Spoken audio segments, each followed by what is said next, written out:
There he is. Hey, Rob. What's up, Rob? What's going on, brother? Robbie. Take a seat. What's up, buddy? Hello. How are you? How you doing, man? Hey, how are you? Good to see you. I was doubting that Tom was a friend of yours, but apparently so. Oh, yeah. Yeah, we saw the smile. I was like, no, I didn't say that. I'm friends with Don Zombie. Yeah. Yes, Donnie. that's the guy. He just lives The look of down the road. disappointment on his face when I walked in.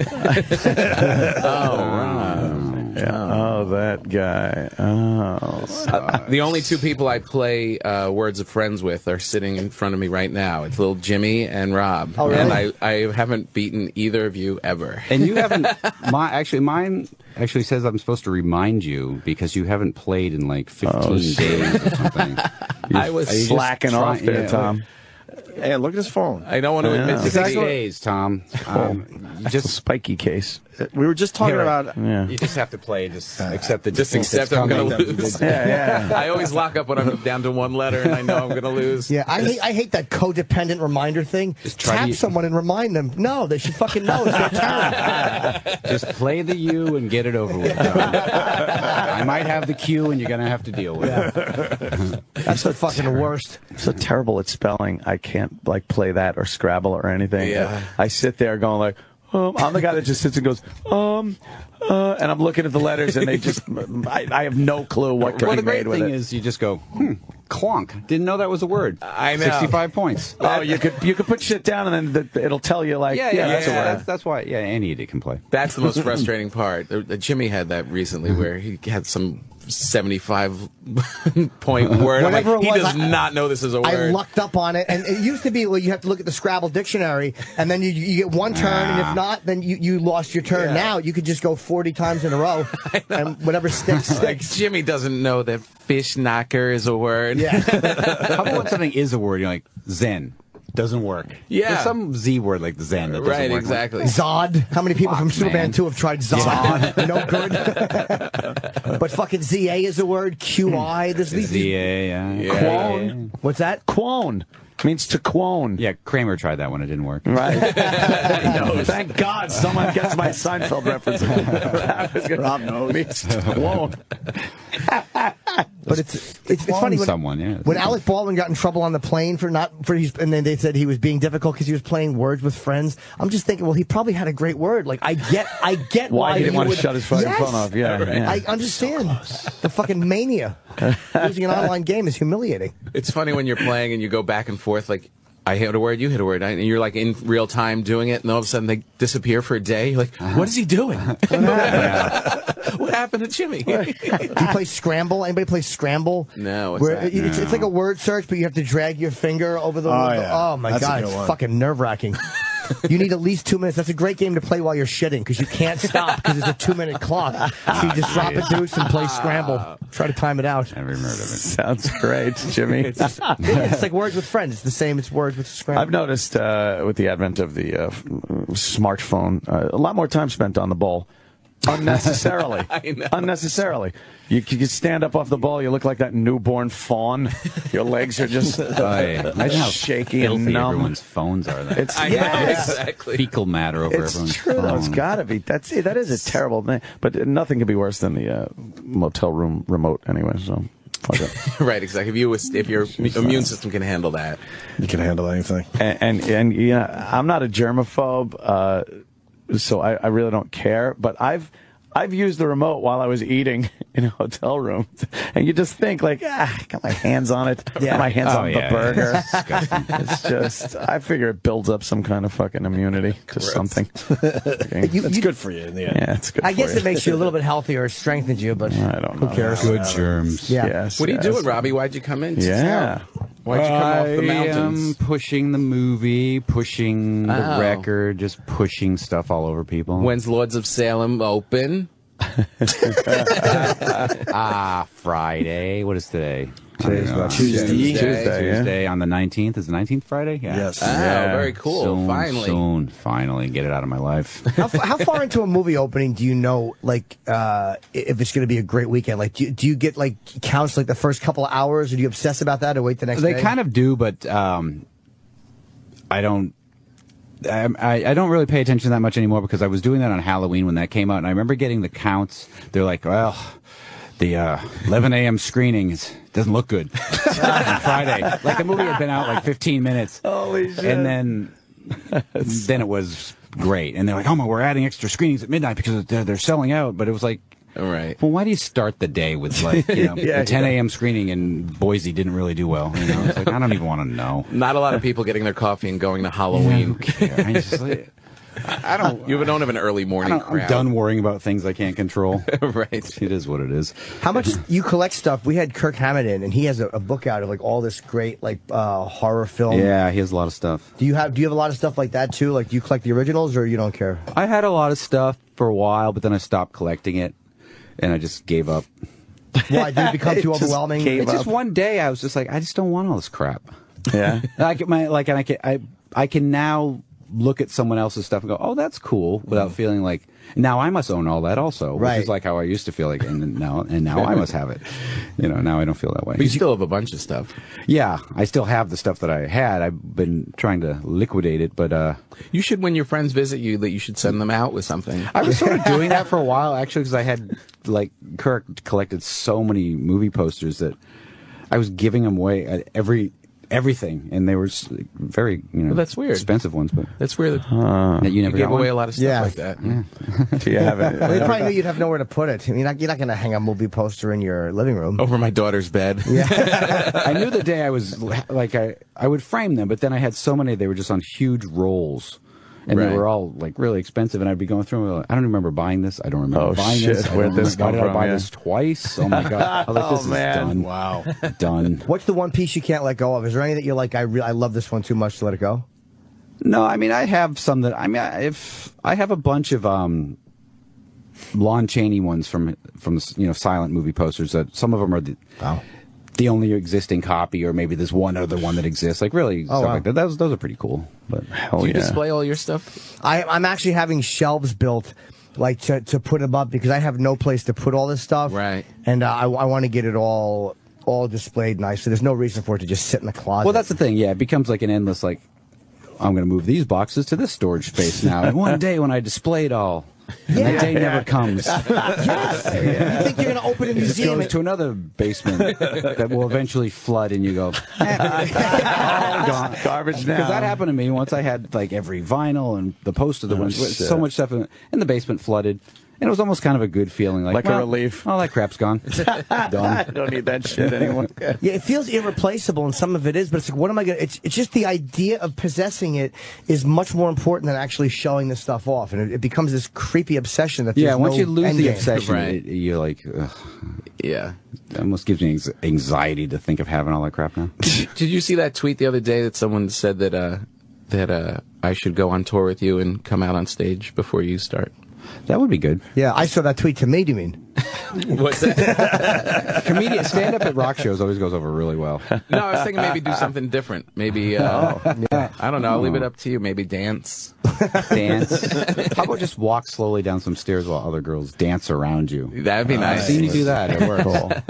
For my new comedy special, Rob and I wanted to do like everybody's like anti-show business. They just show up like a T-shirt and they don't really care. Yeah. And we're like, we should celebrate that we're in show business. Let's make this special at the beginning of it. Make a show. Really great. Like a Busby Berkeley beginning entrance. So, yeah, we actually have showgirls come out. And Yeah. they're like dancing this really cool song, and then this thing in the middle enters, and I come down, and all these beautiful girls come down with me. Yeah, for real. It's pretty awesome. funny. It really came out great. Would roll. Yeah. That hasn't been done. It's so funny because as a comedian, then you have like this huge opening, then it's like, hey, so Yes. my wife's crazy, right? Hey, Yes. There's a new pope, huh? You guys You hear gotta about wait in that? line at the airport as much as I do. Isn't that weird?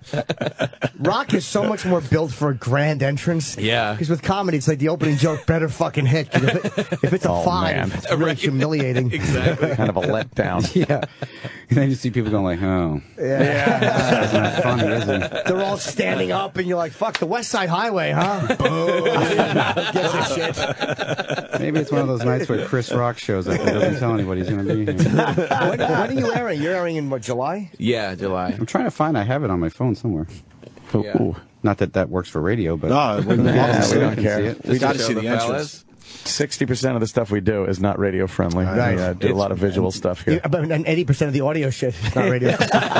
Garbage. It's great because Rob has That was just a rehearsal. Rob will just be like, when we're doing it, Rob's like, so then we're going to have, it's going to look like the Gong Show in Sonny and Cher, and then we're going to have showgirls come out, and then Tom's going to come flying out of the center. But you hear that? Oh, shit. It's got that cool sound like the old projector. Right. And then all the production people are like, yeah, okay. And Rob's like, No. staring at me, like, no, that's what we're And doing. then first the giant silhouette appears of you. Yeah. pretty big. It's Pretty got full of yourself there, Tom. Right, exactly. it's a real show like showgirl set. It looks like a Vegas set. Yeah, and no, it's huge. And Yeah. it's really, really well lit. It looks like a Vegas set. Yeah, it's pretty crazy. It's funny, like we were just saying off air, doing the special was a little taste of, no, let's be like a star. Let's make this thing badass and big and which comes naturally to Rob. Because, we were saying how rock stars, like a rock star, well, you don't have like an option in your closet of like a polo shirt when you walk out. You have all badass rock star clothes even when you're in your most casual. But for a comedian to like go that full bore, it was like, oh, is this okay? Am I allowed to walk down Purple steps velvet, like this? too much? Right. Yeah. It's very out of context. Yeah. for I love the comic. sound of that fucking old time. It's a great camera, sound. and Tiny. it looks like an old time camera. Like I don't know how you get those little. Well, you know what he that did? jump. This is why Rob is great to work with. I'm like, let's do an opening of getting to the special where we're walking through the city streets and it looks kind of 70s retro. We'll dress like that. It's like the French Connection or Yeah, something. yeah. Like Popeye Doyle going to. Nice and dirty, we right? show up to do it, and Rob's like takes out this phone. He's like, "All right, let's go." I'm like, "What do you mean, let's go? Where's the crew? Where's the That's it. makeup? That's Where's not the part where he was thinking, oh, it's great. That's where he's going like, Cynthia was right. He filmed it all off an app on the iPhone. Holy just walking shit. through the city, and he's like, "Okay, now come this way." And that whole Wow. thing you just saw was all done from the iPhone.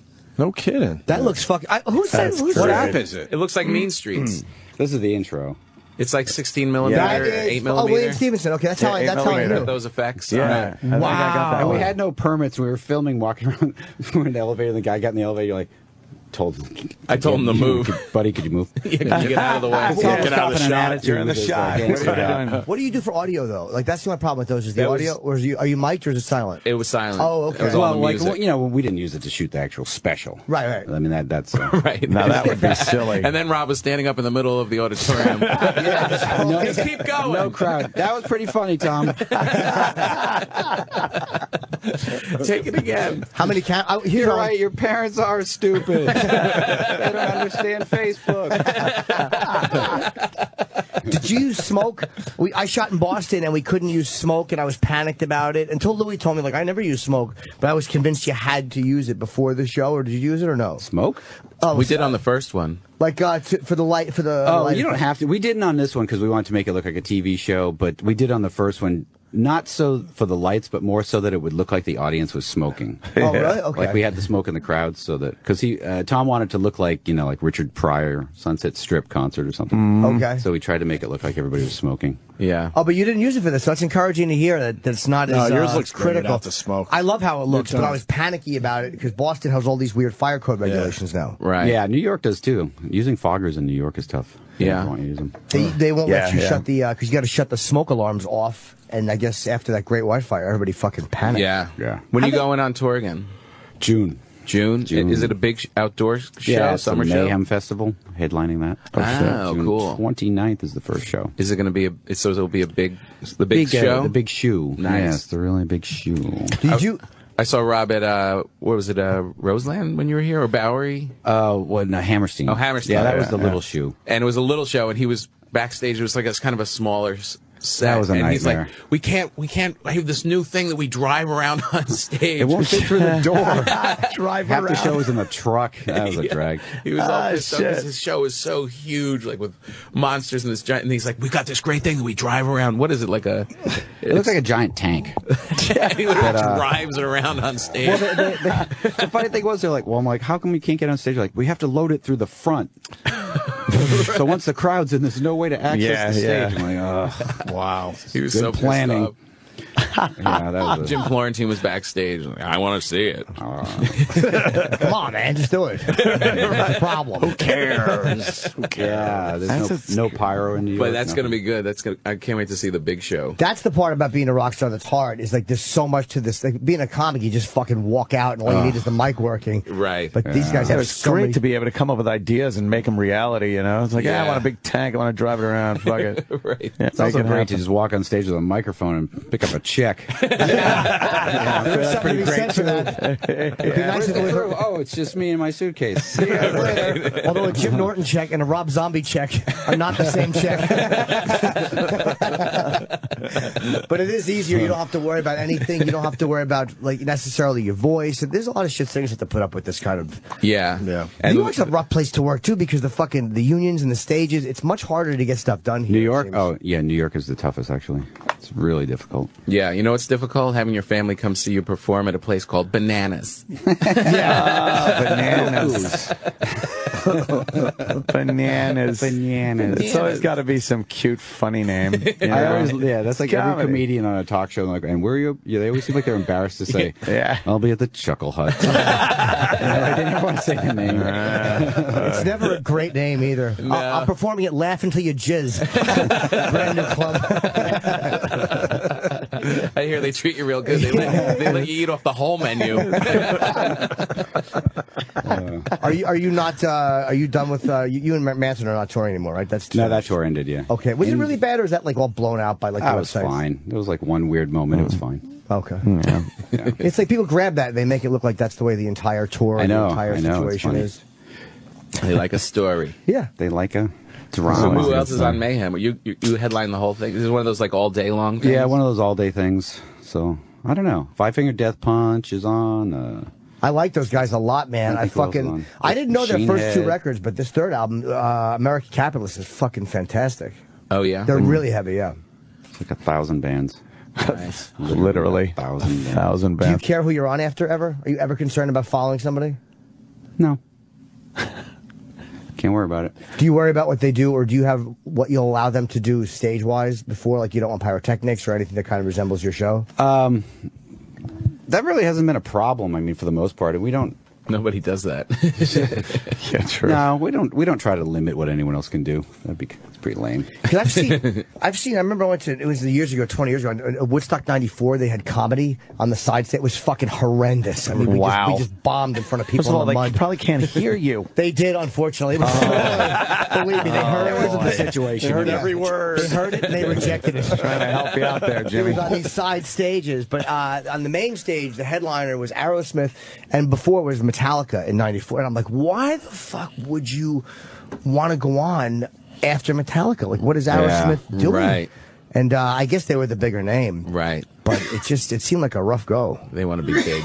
Yeah, like they went on after Kiss. I saw them in 2002, and I was like, why would you follow Kiss? It's just ego shit, obviously. You think so? Yeah. Maybe. I was at the Woodstock '99 and I was on the stage, like on the side of the main stage, you know, bringing up bands and doing stuff like that. And everyone was like, and here's James Brown, and everyone would kind of hang out and high five him on his way. And then when Metallica came in, it was like, everybody off the stage. And it was just like an army. They just kicked everybody out. I don't care. No one has a credential to stay up here. Shit. And they just blew everybody out, and it was just like nothing but business. Yeah. Well, Yeah, that's the way it goes. Yeah. That's the way it goes. I got booted to it, and it was at fucking was it Bonnaroo?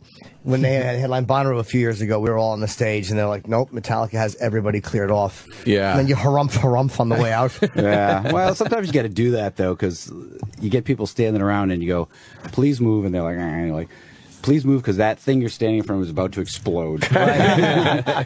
You know, that's Just cock. fire shoots out of that thing that you're sitting on.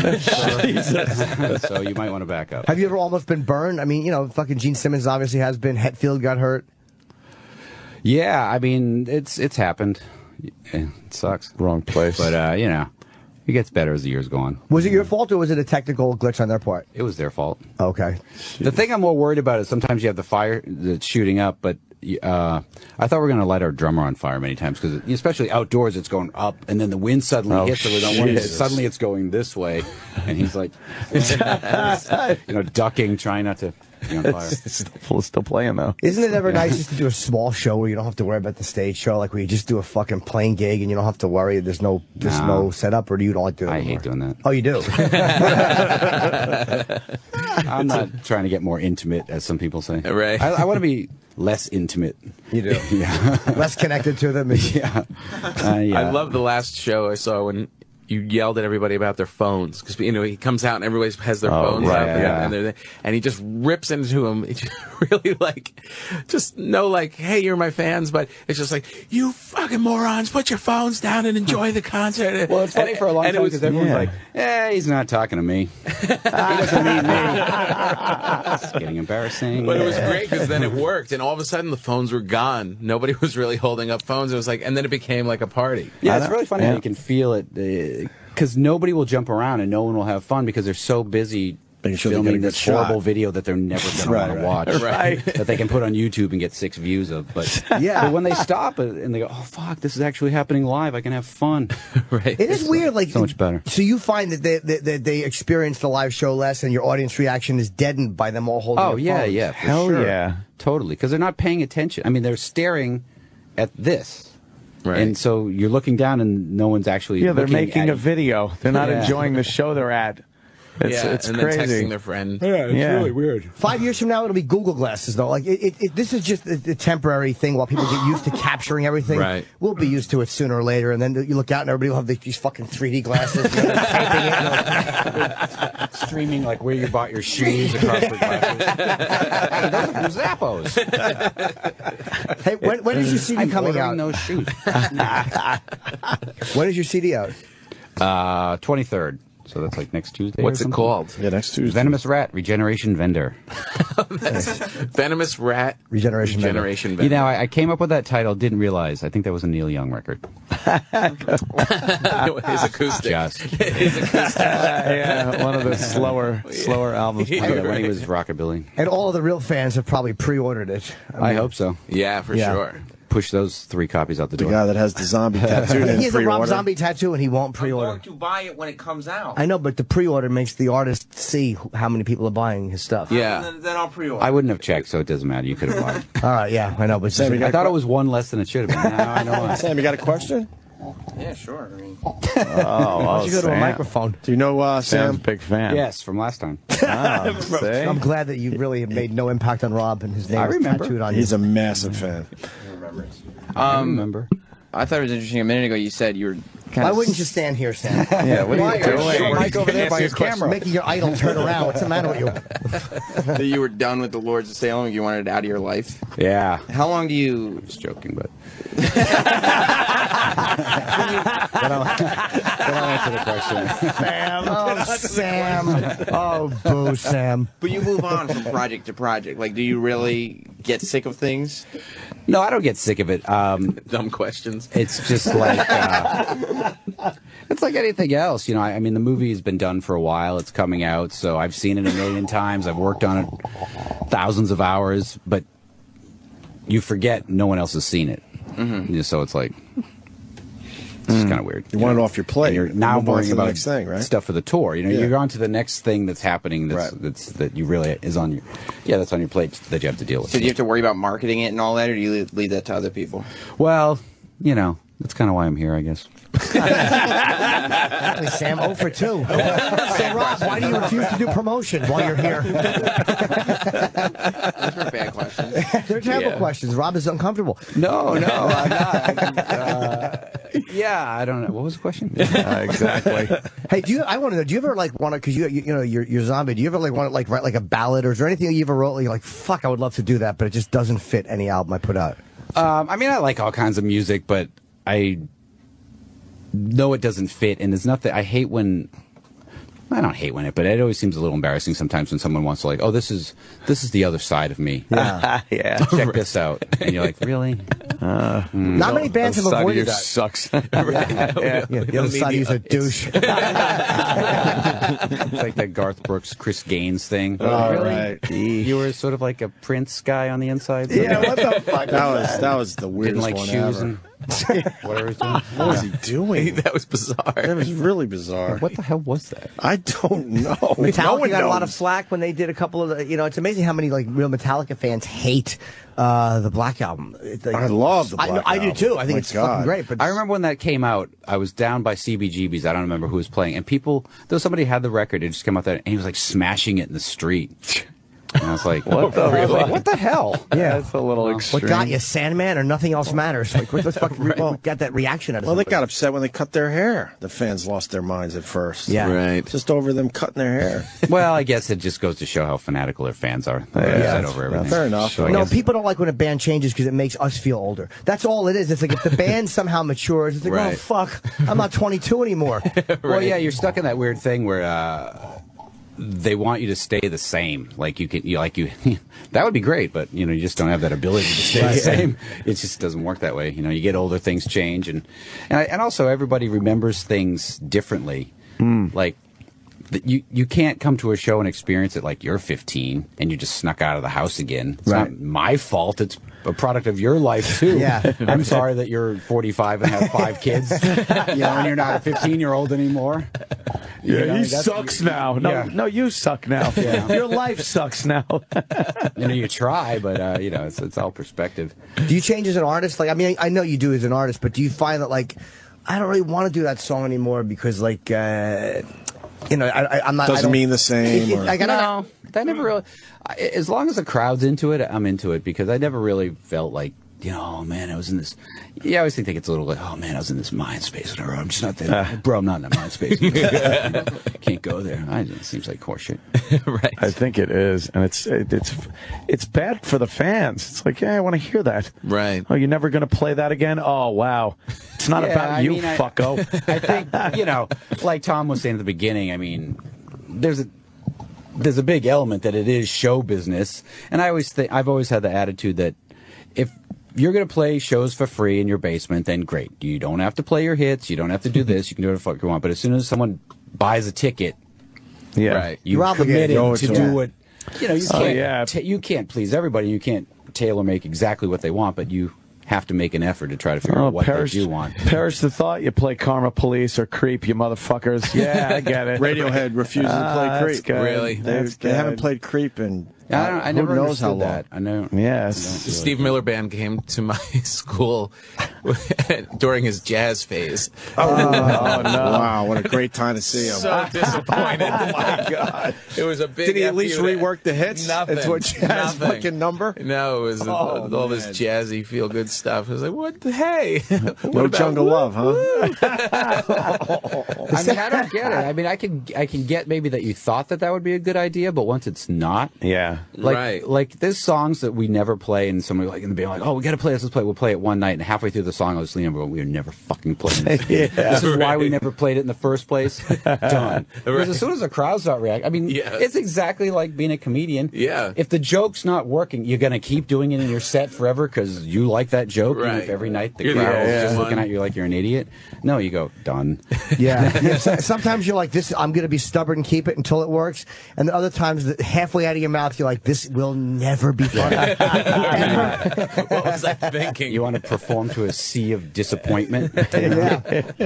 But that's the same thing I'm jealous with singers about is the same thing that seems like it was hard. Like the fact that like, a musician can do a song for a long time and people still love it. And it's like, fuck man, that must be great. But it also seems hard because like then they want you to do that. So like Kiss has to do rock and roll all night, which not that that's a terrible thing, but like what if they don't want to do it one night? They still got to do it. Right. And they got to make believe they're still way into it. They have to feel as fresh doing it as they absolutely. did. I could never do that I with think a that's joke. pretty brilliant.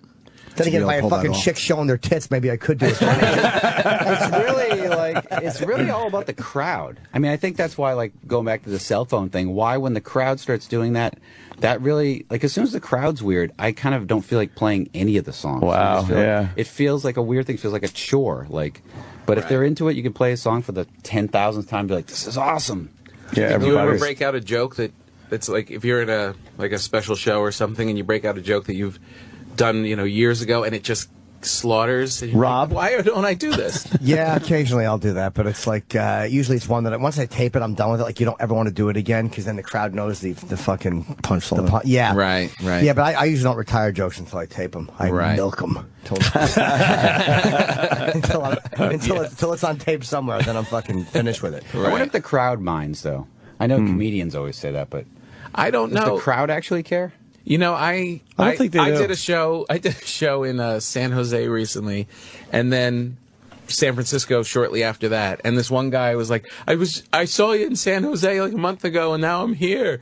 And I was like, Yes. oh, did I show you some new stuff? And he was like, what do you mean? It's all funny. What do you, he didn't even have the concept of new stuff, old stuff. He was like, I had a great time at both. Yeah, but those are the people that will sit there and go like, and they won't laugh a lot because they've seen it. Because a joke catches you off guard.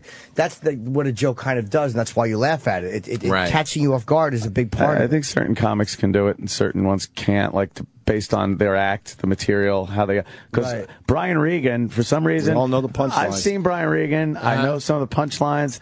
To some of his old stuff, and I still laugh my fucking ass off. Yeah. He's the only comic that odd. people request fucking bits. They'll Yeah. scream them out the entire show, and he doesn't mind. No, but there's stuff like that Jimmy does that I would want to see again for sure. You know? Occasionally, but if it was a whole hour of it, like you know what I mean, like the occasional Of joke course. you could throw in, or sure. I think you could do it. I think that the crowd doesn't pay attention like you think they do. Yeah. Because the amount of times people go like, hey, man, why didn't you fucking play such and such? I go, that we just did. That was the song that we just played. Oh, shit. That's when you realize no one's paying attention. Yeah, they don't. It's a much bigger deal to us, I guess. Than Well, it that's is to what I them. used to Yeah. care. Like, used to freak out, and someone would go like, "How was the show?" I was like, "Well, there was no guitar for the last 4 songs. I didn't even notice. What? Right. Bass and drums, the only thing happening for the last 20 minutes of the show. Didn't even notice. Did you? love So John you Fye break was out picking the his new nose. Cat joke. No one's gonna go, "Hey, that's the thing from the other special." Right. No one's gonna know. I know. And the other thing is, we think everybody knows our stuff. It's, Yeah. It's pretty arrogant to think everyone That in this really crowd is. knows you so intimately and has seen you over and over. Oh, they know I've done this before. Right. Yeah, they're No. gonna recognize a joke I did in 2002 on my second CD. Like, oh god, they're gonna kill me after. Nobody gives a shit. My manager doesn't even recognize it. Oh, is that new? No, idiot. I'm talking about Schwarzenegger as the governor. How new could it be? Do you? What do you? When you right before you walk out, like what is going? Like, are you putting yourself in any kind of a? Are you like, hey, just make sure my coffee's ready, or are you getting yourself into a complete a vibe of some sort? No, I'm just pretty much calm. Usually what I'm trying to do is, I always have that moment, I bet you guys have this, where you're like, I cannot remember the first line to the first song. Oh man. And you're like, the music's going, like, okay, the song's going. I'm going to be coming in any minute. Holy fuck. And when it's right, then somehow your brain The remembers. But second that music. if I sit there and I'm thinking about it, I'm like, I have no idea what the words of the song are. It's a scary thing, and I'll go from bit to bit sometimes and not remember. And here's how you know I have no idea where I'm going. Fuck, man, you guys are good tonight. Oh, cocksucker, please. Sip of water. Yeah. Sip of water, and then I just kind of go. I just slow myself weird. down a little bit, and then I kind of figure out where I gotta go. Because usually I'm coming out of, like, there's some doors that open into the drum riser or something, and I'm always, every night I go, I got to write the words down to the first song so I can read it. And of course, I forget to do that every night for the last 20 years. But it's still, like, That's It's such amazing a how there's a weird. part of your brain that just is working on it without you being in charge. Like, Yeah. you're just like, I'll be in the middle of a joke sometimes and think, wait, I don't know where this is going. And then it just pops out of your mouth. And it's because there's a different part of your brain that's just, I got this. You think about your laundry. Well, it's also, too, when you try to remember lyrics or you try to remember comedy bits, you think of the first word, like, okay, that's this and that's that. But usually in your brain, what takes you is the last word of one thought takes you into the first word of the next thought. It's not the first word to the first word. Right. And you're trying to block out all the booing and silence. Exactly. If I want to give a really sea of boring... disappointment. Yeah, just the expectant faces, all thinking of refunds. I hate that when I see the cameras up, though, for comedy, because it's like they're going to put it online and then people are going to hear the joke. But again, like you said, it gets 6 views. It's like nobody really gives it. I act like all of YouTube wants to see Jim Norton's new bit. Where are you going? Yeah, it's not fucking Justin Bieber I have an recording appointment it. right now. I have to step out for a couple minutes. Oh What? shit! Who you got Yeah. to talk to? That's more It was a- important it than was your a real friend Rob important Zombie. thing. Another show. It's a What the show hell? business thing. but I'll be right back. Are you going to hang out, guys? We have our meeting. We have our meeting in a few minutes. Yeah, we got our meeting. We got to end on time today. Yeah, 8 Can minutes run left, through. Tom. What are you doing? You can wait 8 minutes. Your phone call's obviously at 10. Oh, he's got a radio phoner. A radio phone. Yeah, but they're probably 6 to 10 another morning. Just probably Pete Dominic. He's calling him down the hall. These guys suck. Here he goes. All right, buddy. All right, Tom You Pop. could do it on the air and do 2 shows at once. Yeah, we've done that Would be before. You want to do awesome. that? You don't want me to. I don't Awesome. feel like masturbating in front of you. Yeah, it would be. Do you like directing comedy? I do, yeah. I mean, I love comedy. I mean, I love being part of it. I mean, I think sometimes you always love the stuff that you feel like you can't do. Right. Like you can understand it and you get it and you can appreciate it, but you couldn't do it. They say when actors meet like athletes, like when Kareem would meet Nicholson, like all Kareem wanted to talk about was acting, and all Nicholson wanted to talk about was basketball. I believe that to be true because especially I think for people that are, if you're naturally good at something, it doesn't seem probably, I don't know, especially athletes. I mean, I guess athletes have to be sort of naturally good at something to be professional. They're probably like bored with the, oh yeah, I know, I'm super fast. Yeah, great. Yeah, But you're funny. yeah. Look what you do. Yeah. What do you do? What do you do on downtime? Like you're a really busy guy. What do you? I don't know. I don't have any downtime. That's Really? the thing, trying to do all these projects. My last downtime was I finally had a break and I ended up doing Tom's thing. See, so you're working anyway. Yeah, so you don't just hang around, maybe glue together a model.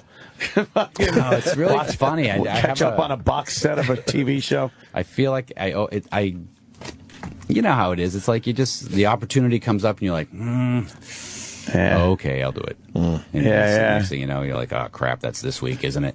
Yeah, that's drive, man. Holy shit. Yeah, you're always busy. You're always fucking doing shit. Well, God, I think sometimes it's I think you get this paranoid fear. I mean, I think this business breeds it because you work so hard to get someplace that when it's happening, you feel like if you start saying no to stuff. Remember that last time I said no 9 months ago and no one ever asked a question since then? Or something, yeah. Yeah, You feel lucky to be getting the work, or lucky to be doing and creating and just continuing to do so. Yeah, I mean, because there's no guarantee. That's the one thing with this type of job. You know, weird way to put it, but there's no guarantee. You know, there's no guarantee that it's going to keep going. I mean, it probably will after a certain point. You can feel kind of comfortable, but you know, no coasting. That's why. You know, I mean, I always took the point of view that, especially in the rock business, that's why most people seem like they end up broke. They kind of live their lives like, this is never going to end. And I would always live it sort of from the point of view of like, I don't know why this is happening, but it's probably going to be over soon. So I better be smart about this. Yeah, sock the money away and be He's got a lot more money in the bank then. Yeah, it's smart. That's a good way to live. Because too many guys blow through everything they make, and it's like then they're fucking 50 or 60 years old, they got nothing. Yeah, I mean, because it's tough because you see it, and I've seen it so much, and it's sad because with most things, especially in music, it seems like you have this sounds so cheesy to say, but there's like that peak earning time period where like it's hitting, say like when CDs were big, you could literally make so much money, but now that's gone. That revenue stream's okay. So you're not making money off CDs, and now you're back to playing clubs and this and that. And suddenly it's like, how am I going to build back that fortune I wasted? I tap dance at the end of fucking selling merchandise and signings, which you can't do when you're in an arena. But when you're in a small theater or comedy club, I'll talk to everybody on the way. And you know out. who brought that up recently? It was David Lee Roth in here. About where it all went away. All right, and he was right. playing. He said he got used to playing state fairs. David Lee that's Roth, right. Van Halen. Holy Yeah. fuck! They were playing to the world for so many years. But it seems like there's a comeback if guys hang around long enough and they're good. There's like a lot of times those valleys, but a lot of times people start to He had crave a it again. long and then valley though. Yeah, I have a theory. My theory is that when you're in your sort of like late 30s to mid 40s, that's the bad time. Because like when you're young and new, it's like everyone's excited. Then you're kind of like, yeah, you've been kicking around. We're used to you. Whatever. Right.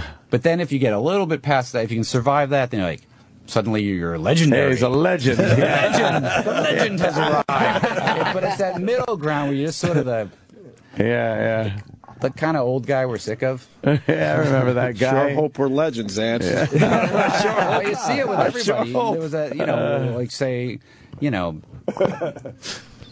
like an Ozzy or anybody. Like, there seems like that mid-40s time period where people like Yep. kind of take the person for granted, then suddenly it's like Yeah. they rise up to this whole other giant level. And all music, it's you know, it's crazy. You know what Ozzy did that was smart? I mean, it was the fact that he always embraced really good young bands. Like, he took Metallica out when they were Yeah. fucking on fire, Motley Crue, you got, like, he never shied away from young, hot talent. No, so he they all always owed him stayed something. youthful. Yeah. Like, his band, the guys in his band, and the whole way he would surround himself, it never seemed like he was like some guy that started in the late 60s. Right. No, it seemed very current, you know, whereas a lot of his contemporaries seem like just...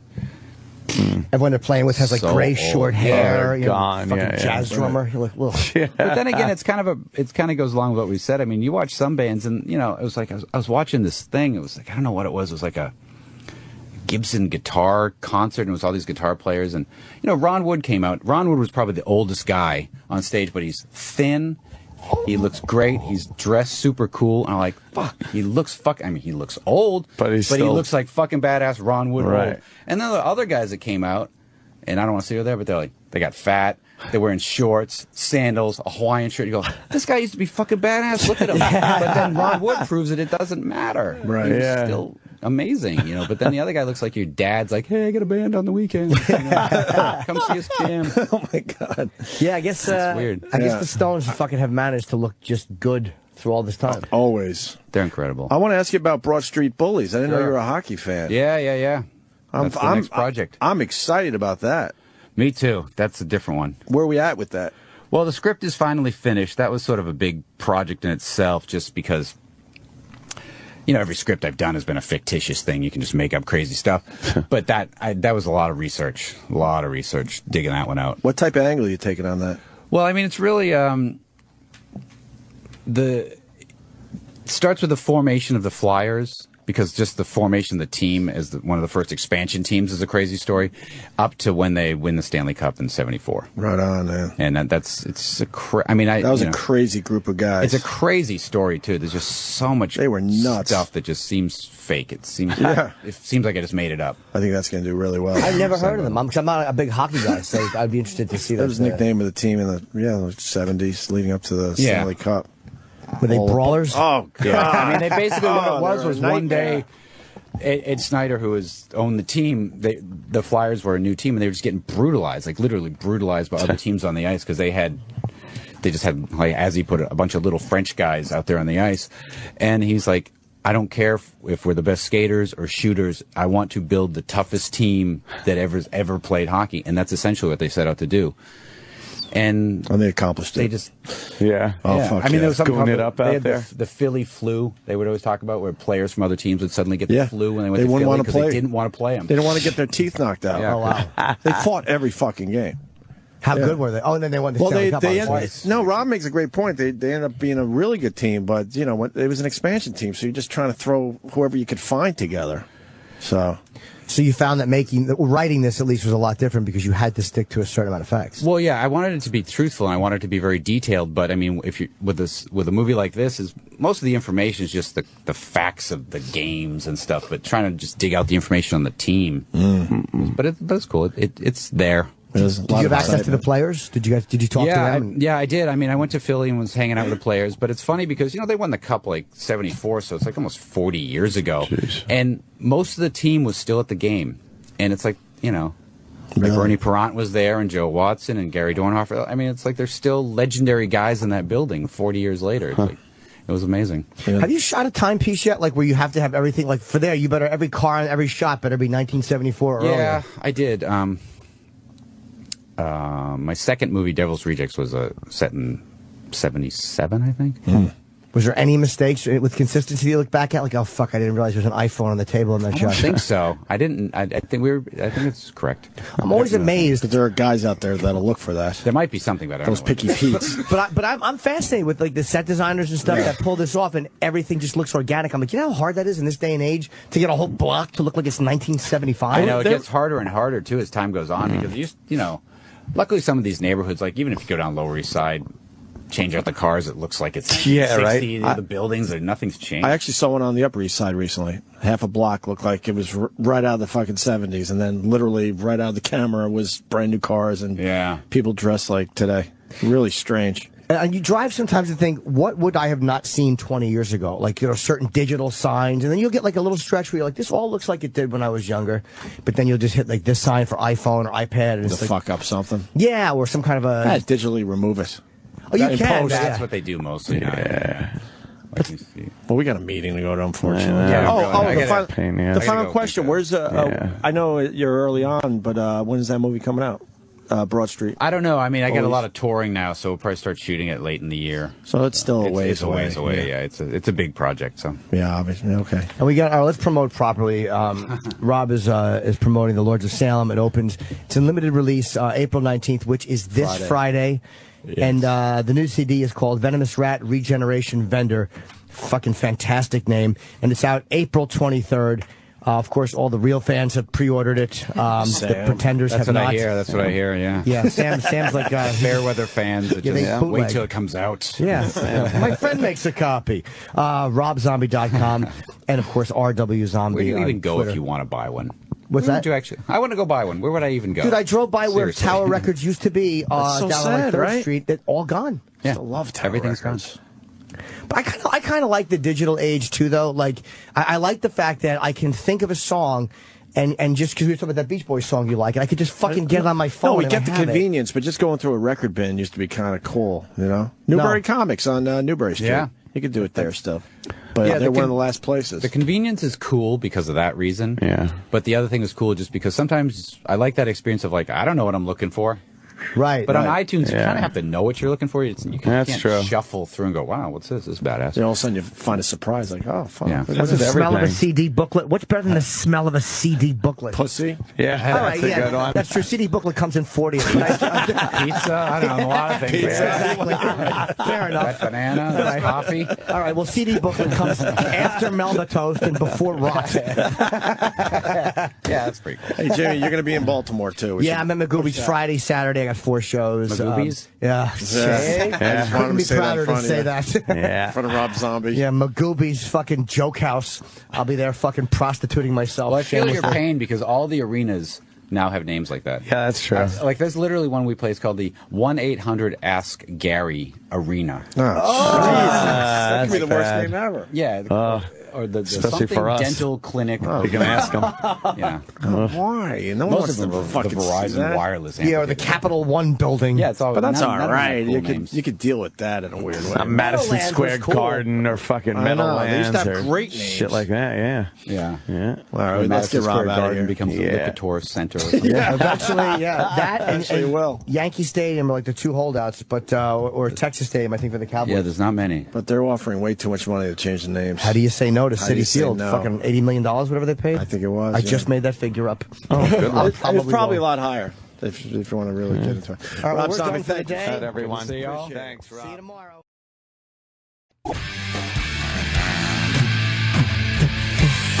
Gonna seg into Jocktober. Jacktober. We only have a few more days, huh? Of the Jocktober thing. It's going so fast, isn't it? This year it played out very well. Yeah. Sam did a very good job with Jocktober. Let's play the official sweeper and get right into it. Happy Jocktober, everybody, from your friends at the Opie Anthony Show. I wanna rock! It's a celebration of hacky, pukey radio shows and DJs from across this great nation of ours. I'm wearing panties to this party. Yeah. I've never seen a better antonym of hysterical. Crank up the crapola, it's Jocktober on the Opie and Anthony Show. Was the yang for the yang Yes. of hysterical. It was the polar opposite. Happy Jocktober, everybody, from your friends at the Opie and Anthony Show. Nice. Very nice. And today it's Scott and Todd. Every year we have to do at least one Scott and Todd. Yeah, we didn't Jocktober. have to go far. It's New York's own WPLJ's Big Show with Scott and Todd. Big show. Huh? It's the Big Show. These guys suck. You don't like them? Oh, never liked them. Why, Scott and Rocky Dennis? I like them a lot.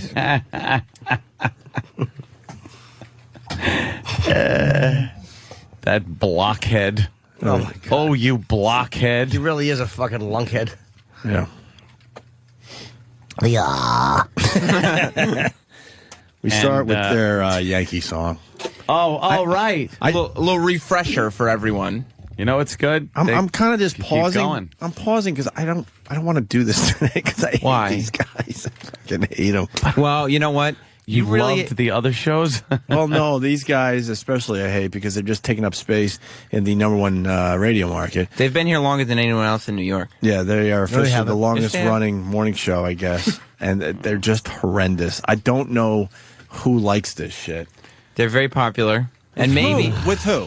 well, it's not young people or men.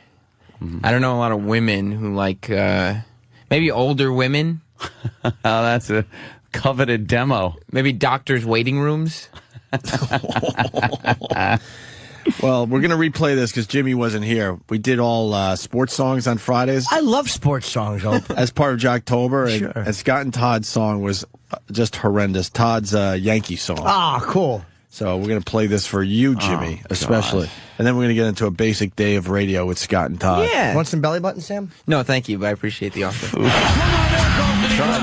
ball is high. It is far. He's done it again. It's time to finish what they started. Swisher to the plate.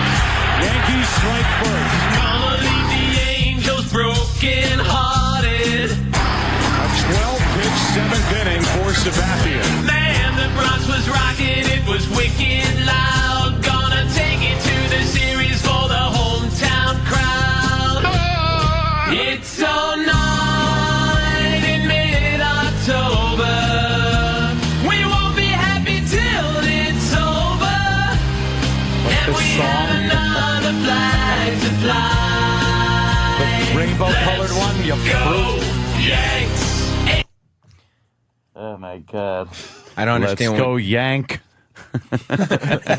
All right. They should be singing that while looking through a window at a cracker. Was that Scott and Todd? Yes, It's Todd. That's Todd singing. Todd is the magic man when it comes to song parodies. Yeah. Todd Pettingale. Yeah. All he needs is a pen, paper, and a giant shoehorn. I thought you guys were Yankees fans. I think You you are should be Yankees cranking this. fans. Yeah. You are Yankees fans. I hate that guy who fucking walks with the Maury show. Why? Big guy. He Why? walks tough. Because he is this like when teens go wild, he yells at them? Special ops. Yeah, he's special ops. He's got to like. Come here, give me that. He's got to like scare them. Put them in boot camp. I think I would love one of these guys straight. to knock him the fuck out. No kidding. what Danny was pointing out was on the TV above. That's Fo Onassis who sang the other Yankees song. Oh, really? They're doing the Yankee song. The on- Free FM song. Is he doing one now? yeah. Oh, you missed a great one on Friday. He's doing it now all the live. Yankee songs. Yeah. For 92.3 now. Because it's a big song. Very popular. Put it up. You might have it on right now. The TV pot. Over here.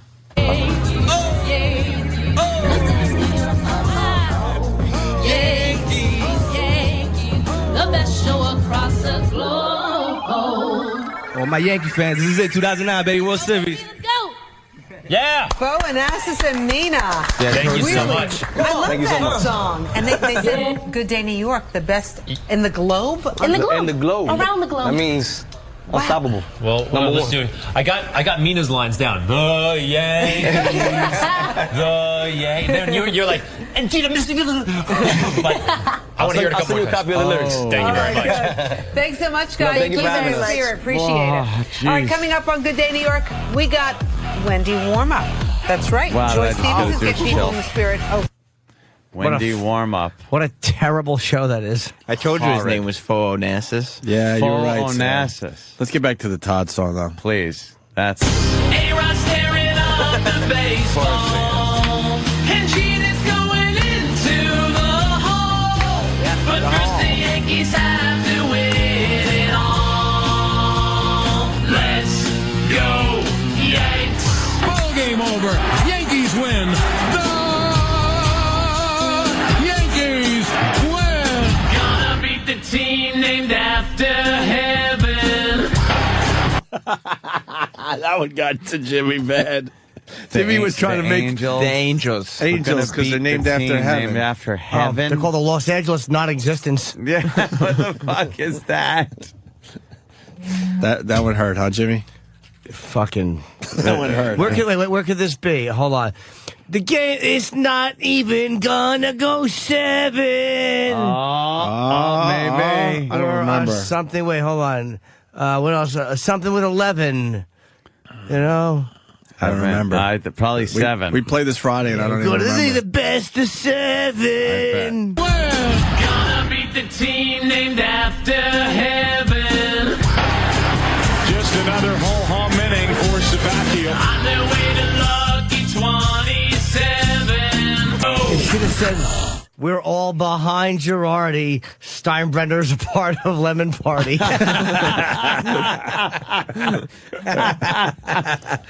That is. What's the original song that's from? That's Bon It's Jovi. My Life. Oh, It's My I like Life, the song, yeah. But well, you know he's going to have to rework it now that they're in the World Series. Yeah. That was for the Angels listening. series. I was listening today to see if there was a new one, but there's not a new one So yet. they played this one? Yes. Oh, my God. But yes. this one's dated. They've been playing that Yeah. since like last. I'd rather listen to Liza Minnelli than that song. Wow. That's been on. And I the- really don't want to listen to Less gay. Liza Minnelli. Let's say hi to Brent in Ohio. Brent?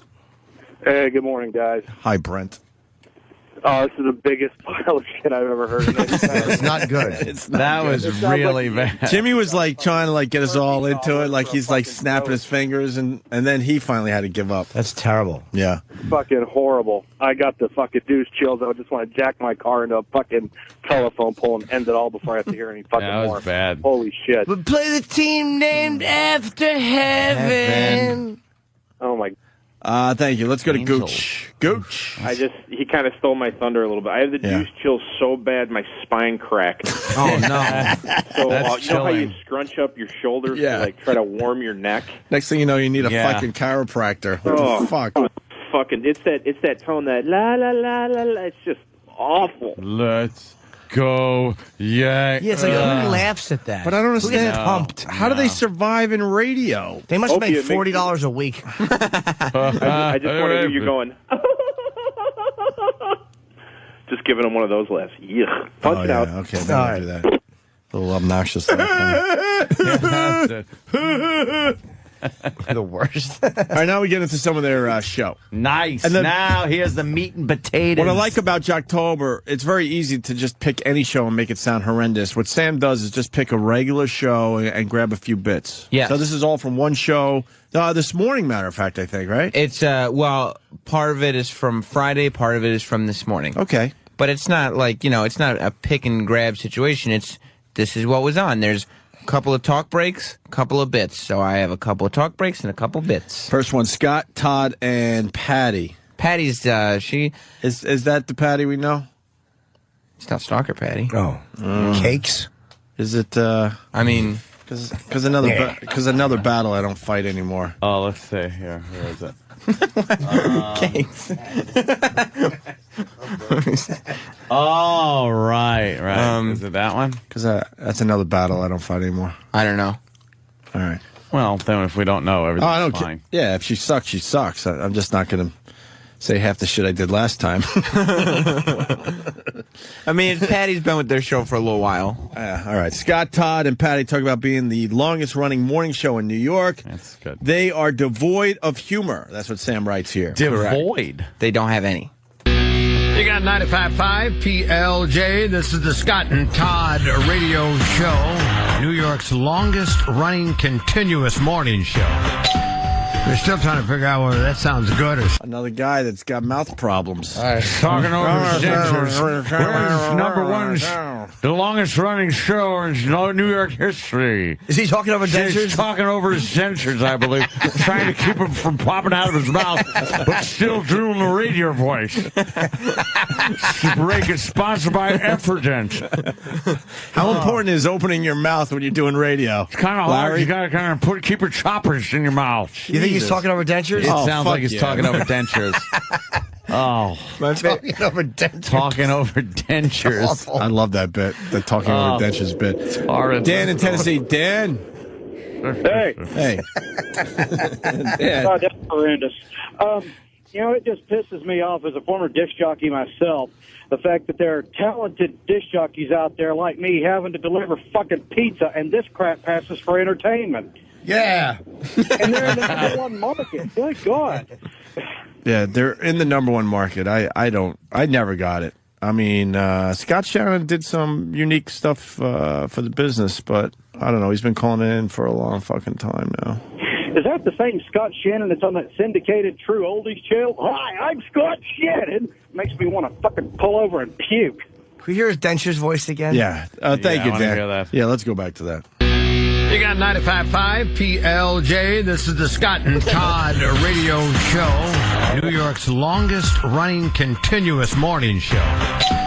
We're still trying to figure out whether that sounds good or sounds bad. Oh, I think it's good. Is that all right? Sure, yeah. Why would it be bad? Well, it just makes it sound like we've been around forever. He's saying it's... Well, just makes it sound like we've been around forever. He can't say S. An S will make it pop right out of his fucking Make mouth. it sound like we've been around forever. But it's using the side teeth, your side teeth before your molars, and not your front teeth, trying to make your S's. But he says it makes us sound like we've been around forever. No, you're making it sound like that how you talk. Because you have been. Right. You hear how old he sounds again? That sounds like a piece of the movie The Oldest Man Alive.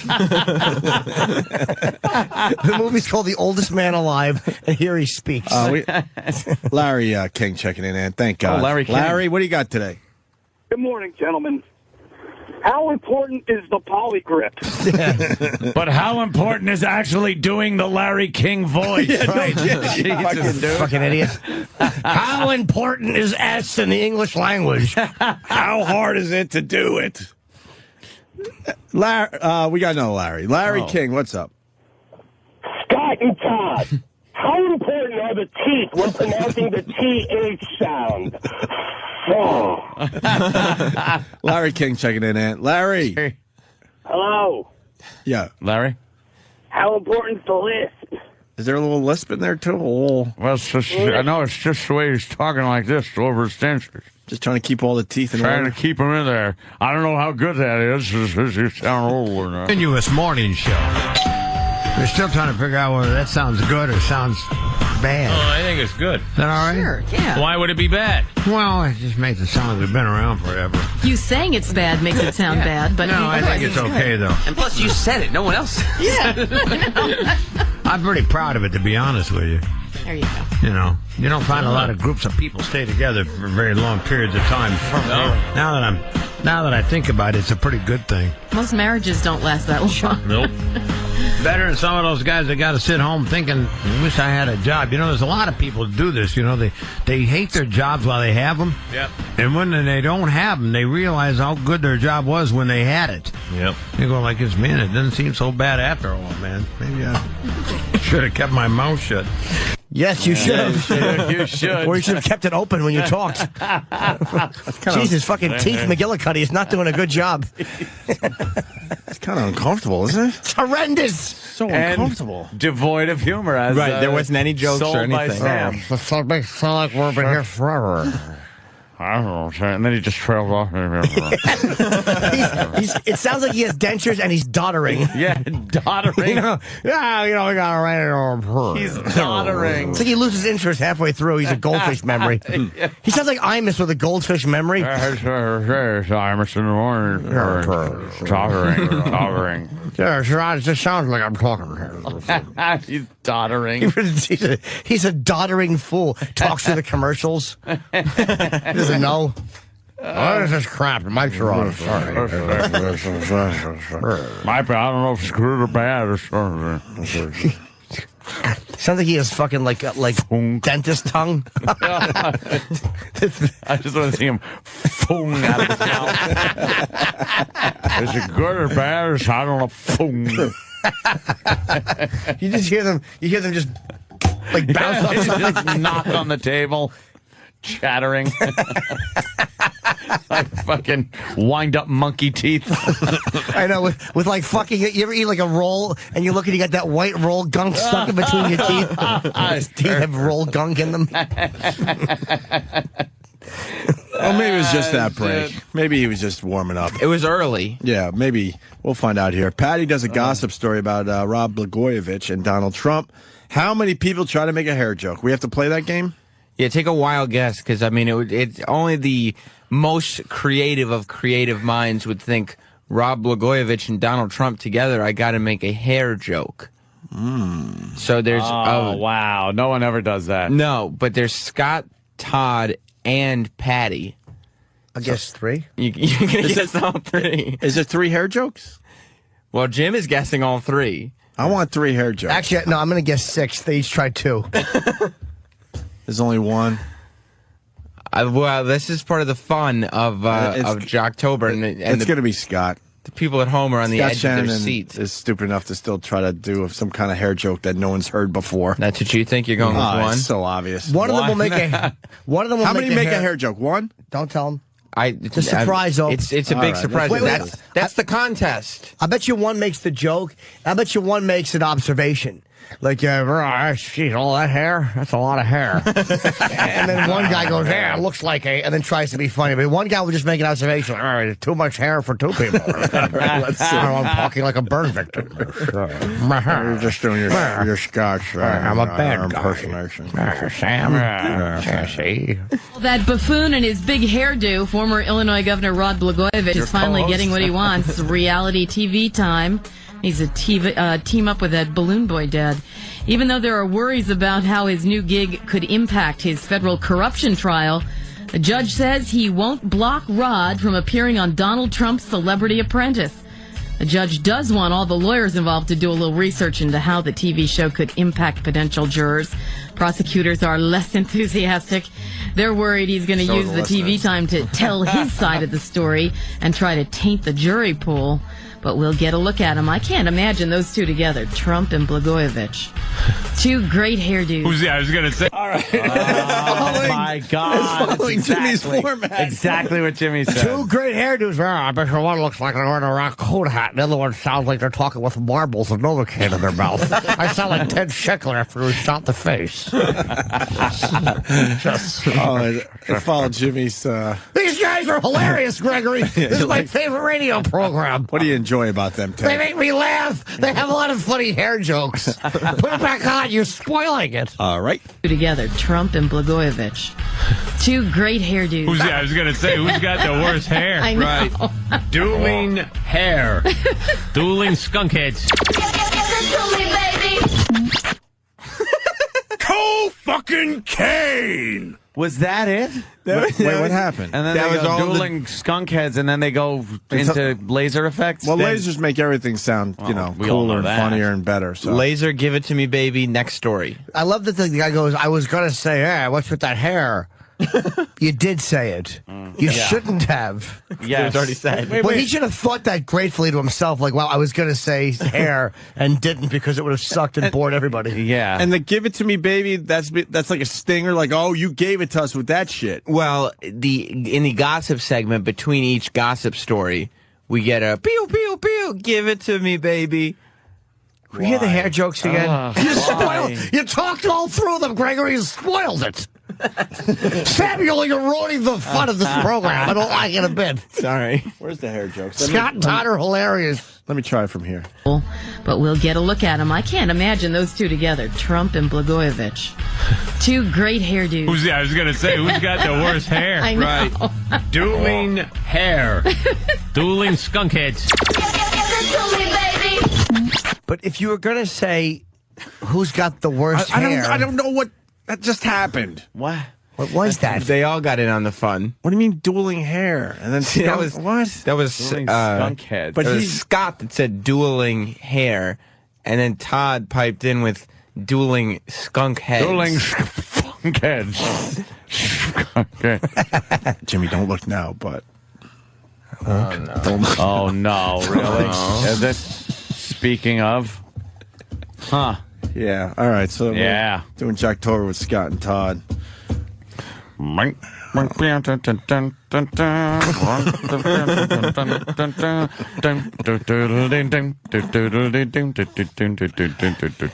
he look in this time? Good evening. Scott doesn't look like that. He's an angry man. No. There's fucking anger. Fucking girl. Fuck. For someone who's been in radio a long time, he forgot what it's all about and how to do it, I think. Sorry. Yeah. Sorry I passed you by.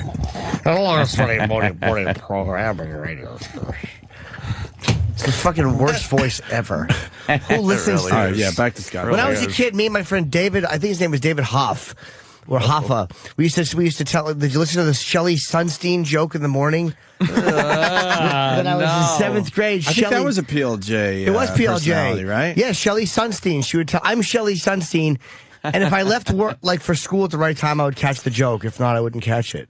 But me and David Hoff would actually tell each other the fucking Shelley Sunstein's PLJ joke. Let's get her on the phone. She's Shelley Sunstein. Is she still doing I'm radio? Shelley Sunstein. With the joke of the day? I don't remember. It was always. It had to be joke of the day.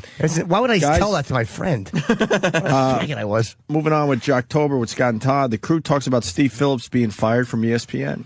It's just terrible to get involved with somebody you work with. We talked about Steve Phillips being fired from ESPN. A lot we of good actually material predicted there. it. Talked about it last week. Do you think they'll talk about what a fat pig the girl is? Hell or how she fucking no. looks retarded? No. She looks like She's a fucking she looks like a bag of mumps. Like if you could put mumps in a clear baggie, that's what she looks like. You wrecked your life for that? For that? Oh, she's a bag of mumps. I like it. Just a bag of a stuffed bag of mumps. Like you force mushrooms into a bag. You can't even twisty tie it at the top. You have to hold it open because your bag is so full of mumps. What was he thinking? By golly, I have to stick my dick in that bag of mumps. No, that one, holding the taser. Not that bag of mumps, but the one between the Star Wars figures. What were you thinking, you fucking ex-Met general manager idiot? She was putting on... Yeah, he was the fucking general manager of the fucking Mets. Yeah. What a dope. Then he had a nice gig with ESPN. Now he's nowhere. Here we go. So they talk about the Steve Phillips thing, and this is the great part about it. They have no angle on the story. No. And the fact that the three have zero chemistry doesn't help. Correct. But they've been doing this for a long time. You would think they would have chemistry by now.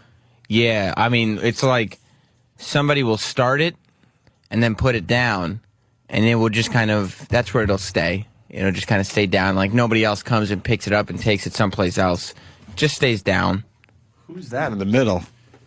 Shelley Sunstein. Really? Well, who are those two guys standing with Dio? She looks like Dio. Oh, she has a face for radio. I'm Shelley Sunstein, and this is Rainbow in the Dark. Oh, boy. Is that new or old? That does look like Dio. Maybe she has our Halloween mask on already. It is that time of year. Yeah. Here we go. They talk about Steve Phillips. If you're a chick, you never want to look like Dio. No.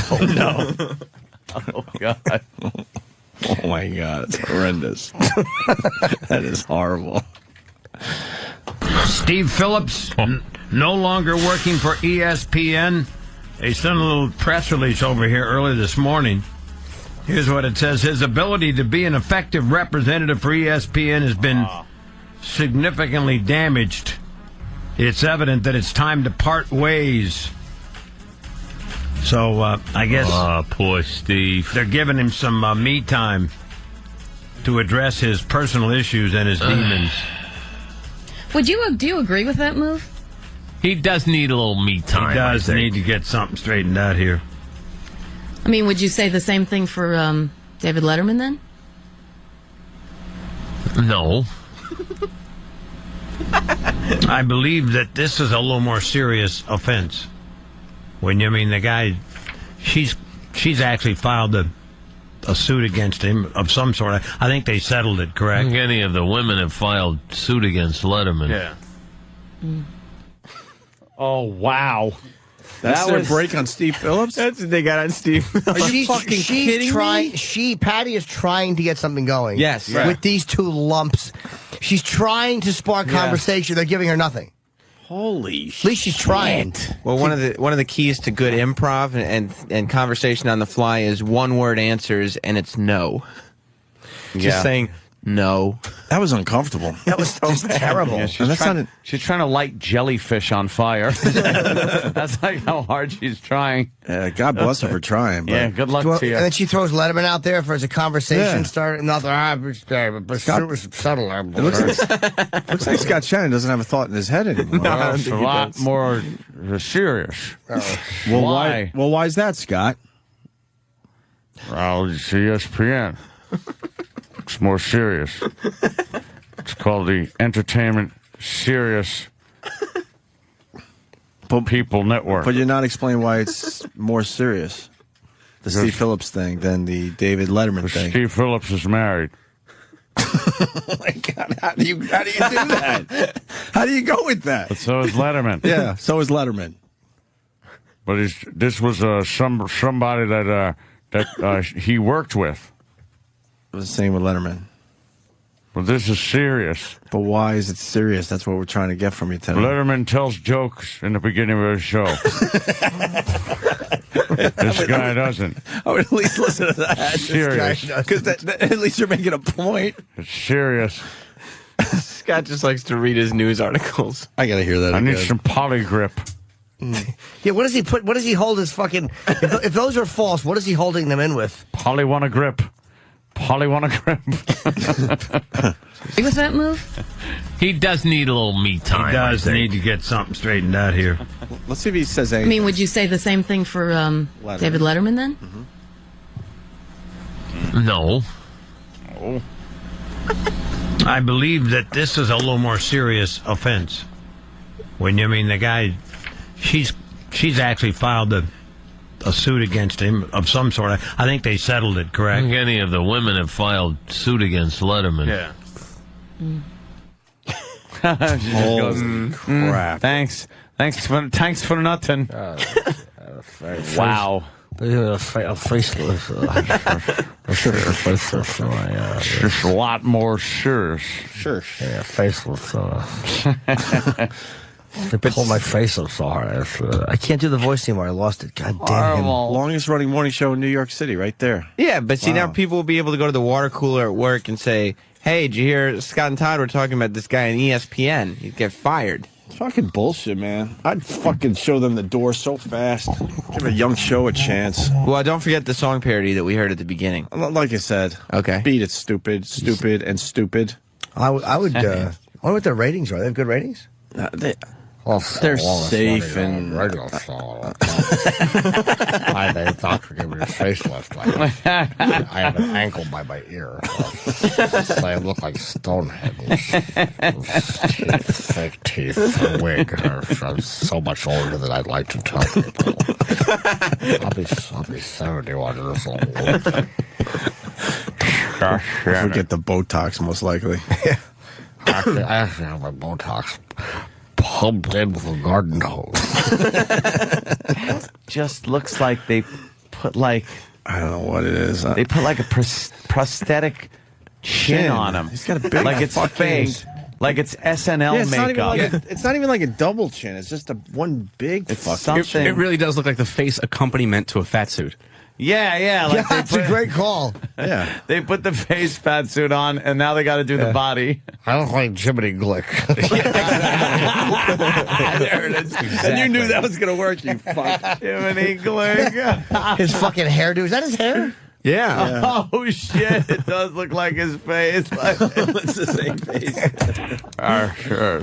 That's my blonde locks I have. But teasing up like a younger man. Like a younger man. Good spiky hairdo. Is that? Can we see Scott's? Take a look at my man. Very wiggy. Is that real? Yeah, that's his photograph. Yeah, that's his face. Jesus. That's his photograph, but is that his hair? Is it real? Oh, everything in there is real. I'm 41. Sure, baby. Yeah. Sure, baby, do you want to lay down with me? Sure, baby. What time does the show baby. go? From 6 to 10? Yep. It's the big show. Or Shelley Sunstein. Well, why don't we continue? Another classic Scott and Todd bit we're about to hear. The Unwanted Celebrity Spawn organization. Yes. Which just seems racist. What's that about? Well, this is how they started the show this morning, and I couldn't... For some reason, when Scott and Todd do it and they're laughing in the background, it's all in good fun. But I feel like if we aired this as ours, the show would be in a lot of trouble. We'd be fired. So fired. So fired. Let's listen in.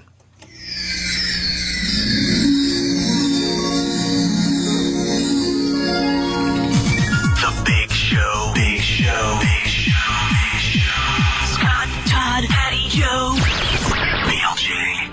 The Dirty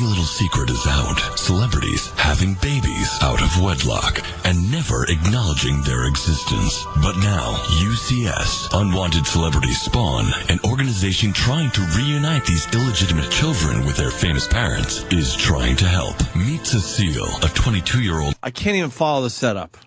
Yeah, I can't even follow this setup. You're What's right. the point of this You fucking are so thing? Right. I can't even fucking figure out what they're talking about. Keep shit basic.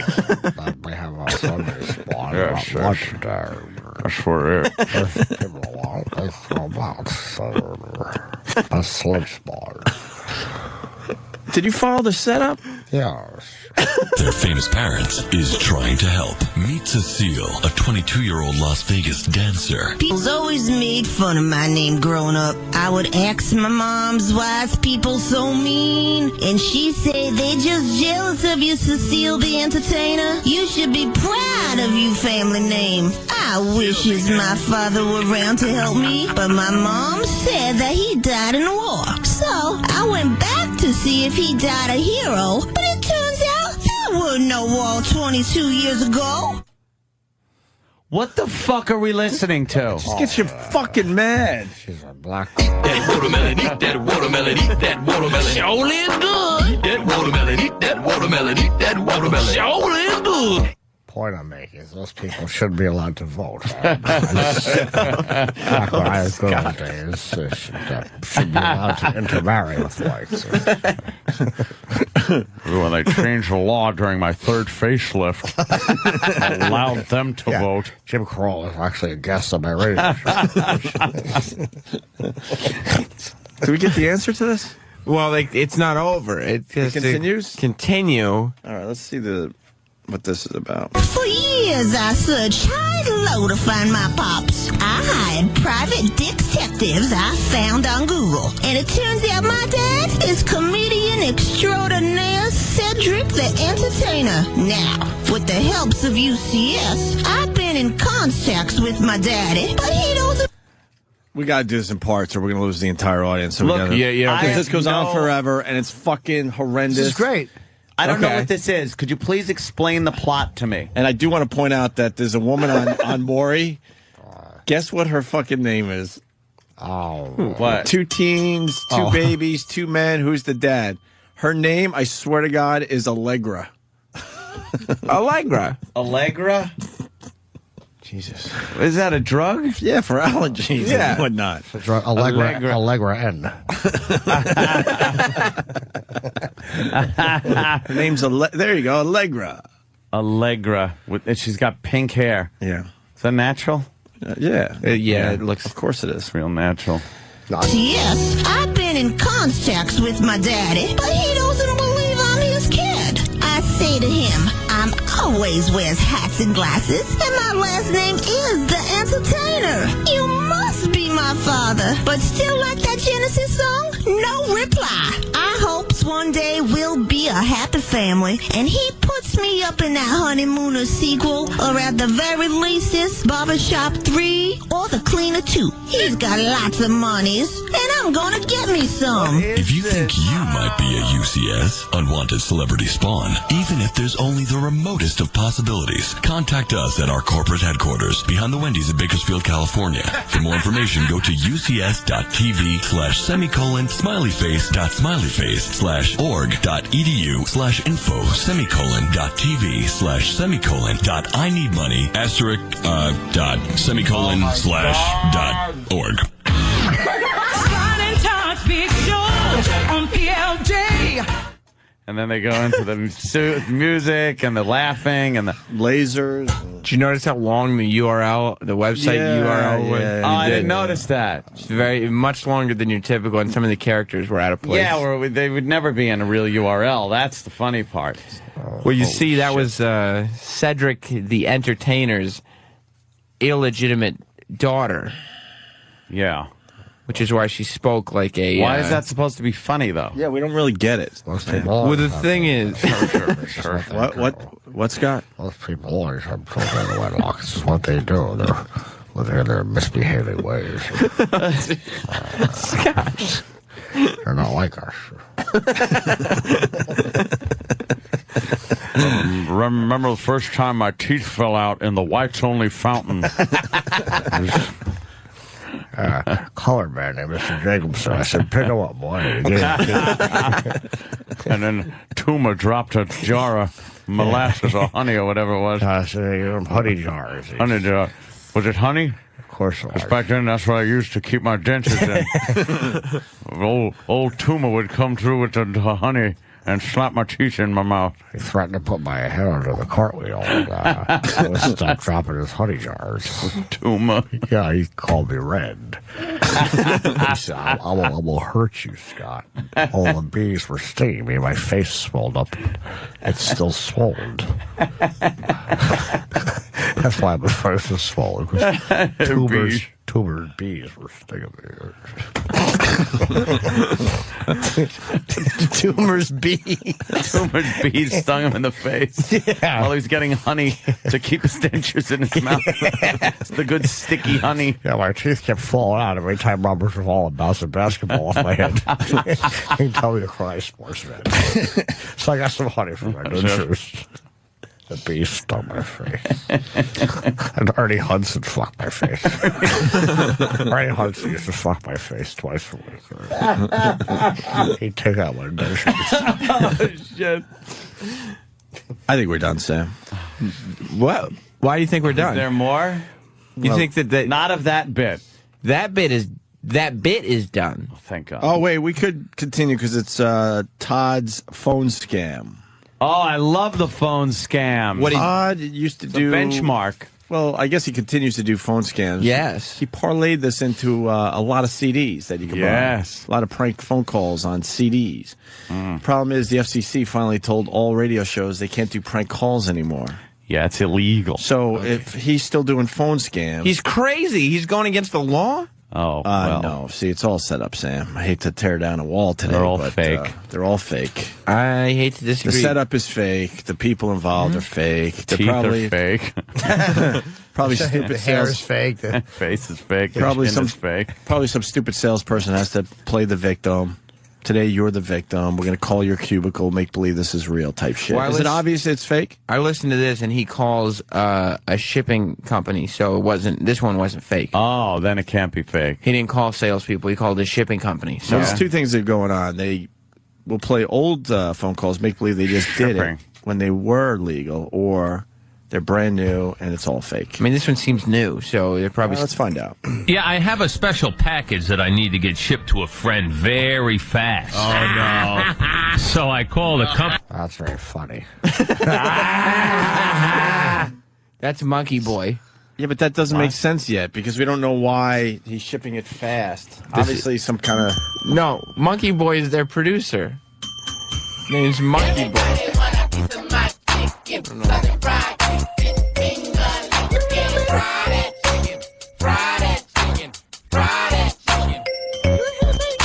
So he would pull what was funny about I have a package to ship to a I friend? don't know, because there was no reveal why that would be funny. Shipped to my friend. Maybe his choppers came popping out right then, and they all started laughing at him. His choppers. Yes, he has to chew Frida. That's what he's always going. They catch him around going, and they're like, "What are you humming?" And he goes, "Feel free to chew Frida."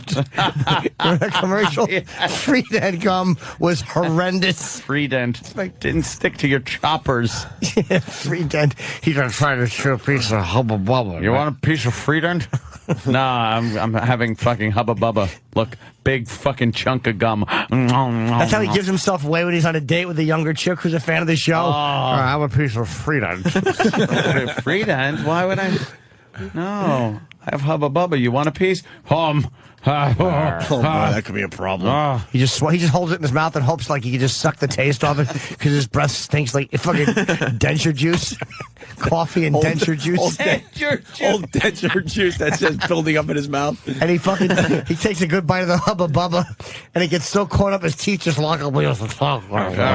No, this is delicious. Just like Michael the Godfather. Yeah, he feels that the Hubba Bubba is stickier than the denture cream, and he knows if he opens his mouth, that plate's coming down. Or both teeth are going to be like either hanging from the top or stuck to the bottom.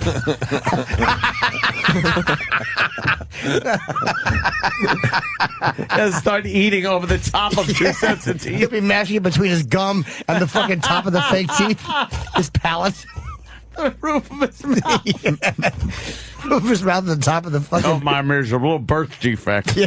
I'm really a young man. Yeah, his teeth are just mocking him, steadily unmoving. Just squished, hubba bubba coming out. Yeah, it looks like the way a body looks after a train is running over. Or like your ball skin would look through the zipper. That's how Hubba Bubba was coming between his stupid coffee-stained teeth. His dentured juice. His breath smells like dentured juice. Let's go to Gerald. Gerald. Gerald. I don't know what I'm trying to say there.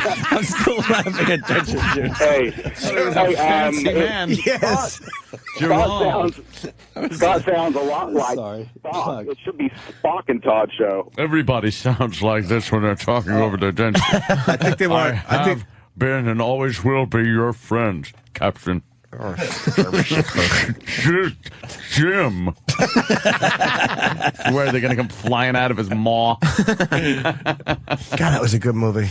Oh, you gotta love that one. Let's go to the phone scam. Find out why he's got to ship a package so goddamn Love fast. to laugh. Yeah, I have a special package that I need to get shipped to a friend very fast. Oh no! So I call the company's main office. Is Why such trouble merriment? one of their drop-off locations. So this is overnight head.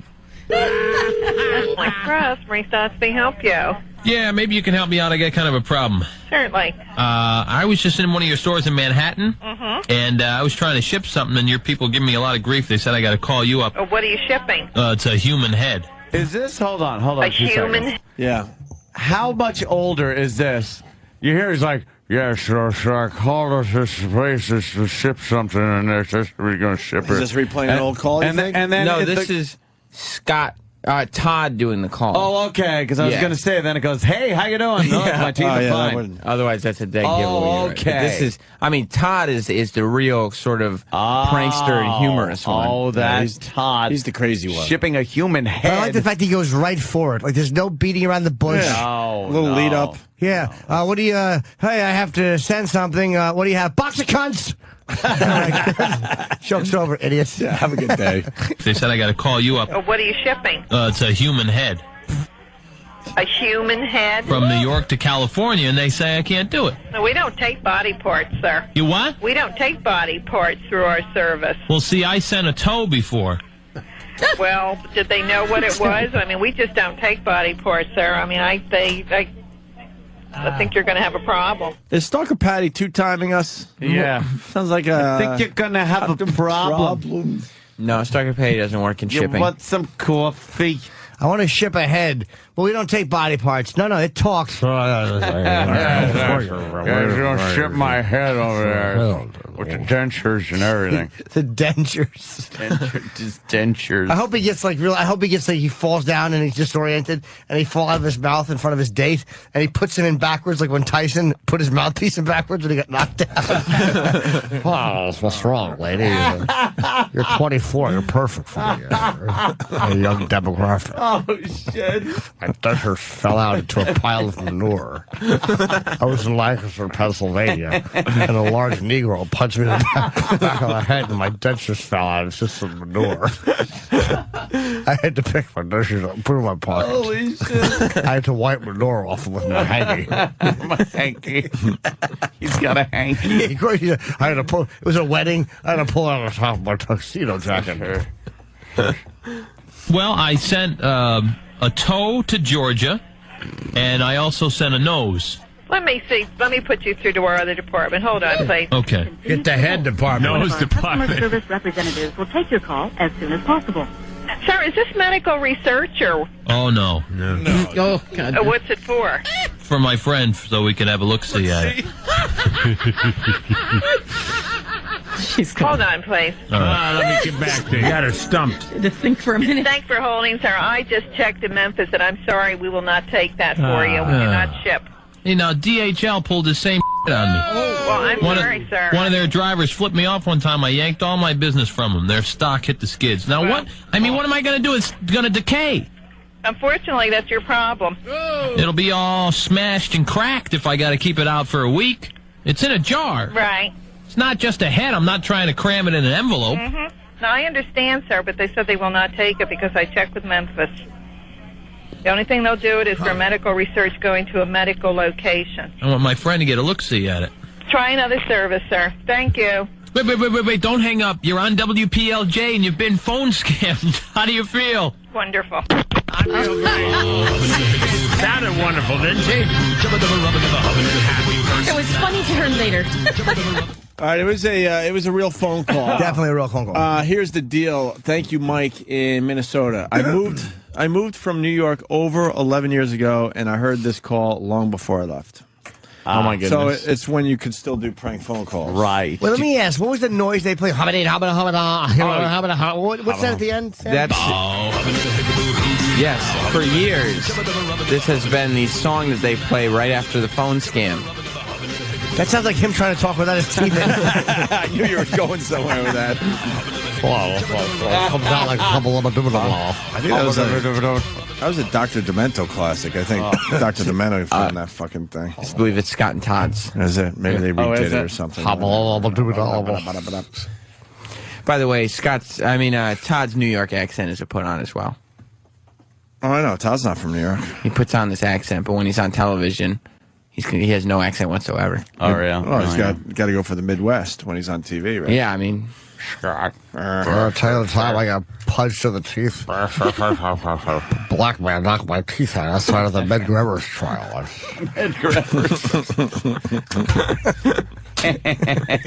Very good. Side of my lip. Very good, Sam. Scott and Todd. Yeah, that's fantastic. So finish up Jocktober for today. Another year gone by, and that's what Scott and Todd have going on. Thank God. Every year they don't disappoint. No shit. Oh, I mean, they disappoint every day. You're listening to Opie and Anthony. On the Virus, Sirius XM.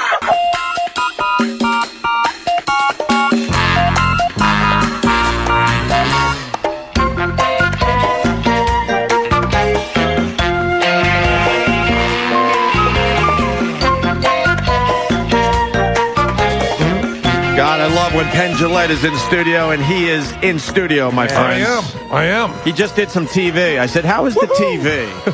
Well, before we were on, the big story was if your teen is texting a lot, they may be having sex. And they may be doing drugs. A new study out tells you that teens that text 3 hours a day or on Facebook 3 hours a day may be having sex, and they may be doing drugs. My 11-year-old nephew is obviously having sex and doing drugs. Because I took him to a hockey game recently, and he didn't even see the game because he texted the entire fucking time. Well, it's pretty exciting to be at a hockey game and having sex with your uncle. Yeah.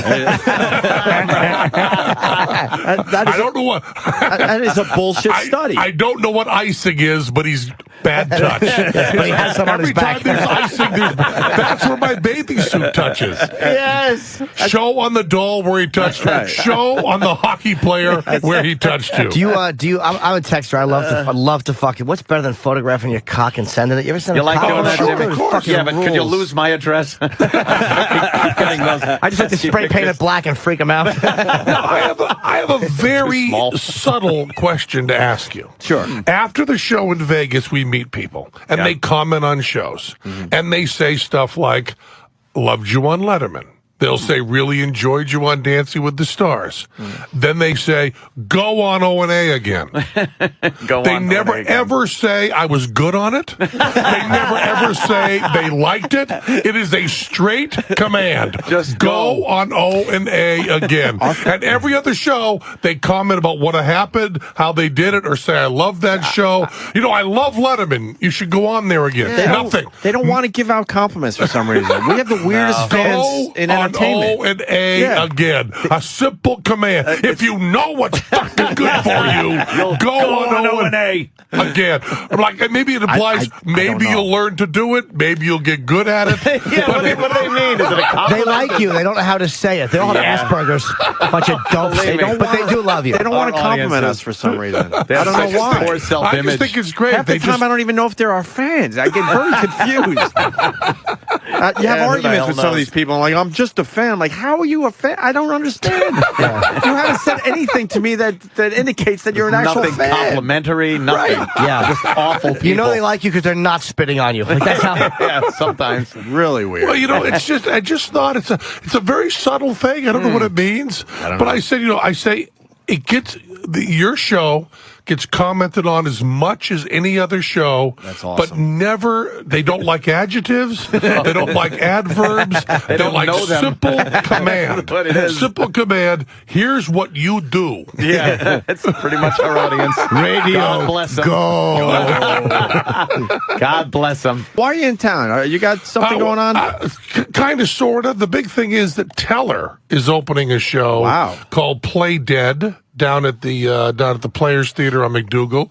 It's it's a spook show. It's an adult. Jesus, don't say that. At least say minstrel show. We don't like using that language here. Oh, good. We're going to see Teller singing Minnie the Moocher. And it's they're doing a big scary resurrecting the dead. Really a show. Mind reading and good magic tricks. A guy named Todd Robbins, who you may know. He's a geek. Eats glass, and I figure a guy eats glass. Does he speak in it or no? Yeah, Teller's not in the show. Teller directed it and wrote it. Then he goes back to Vegas to make money. Yeah, to make the real money. But it's great. I'll be seeing the opening Wednesday. Great, night. man. I might have to check that out. You should. You should go by. It sounds like kind of a old school. Old school, but also has nudity. Yeah. Can't go wrong with that. You can't go wrong with that. A hot woman covered with blood. That What more do you probably want? Teller's idea. Yeah, it was. I would assume. That's why I love watching bullshit too, because through the information you get from it, occasionally you do see a nice nude piece of ass there. Well, when we did the vaccination show, Showtime didn't want to do the vaccination show, and they said, it's not really sexy. And I said, well, I'll get you a nude playmate to talk about vaccinations. I got a son. He's 6 months old today, actually. The vaccination thing scared the shit out of all of us. I didn't see that bullshit. What?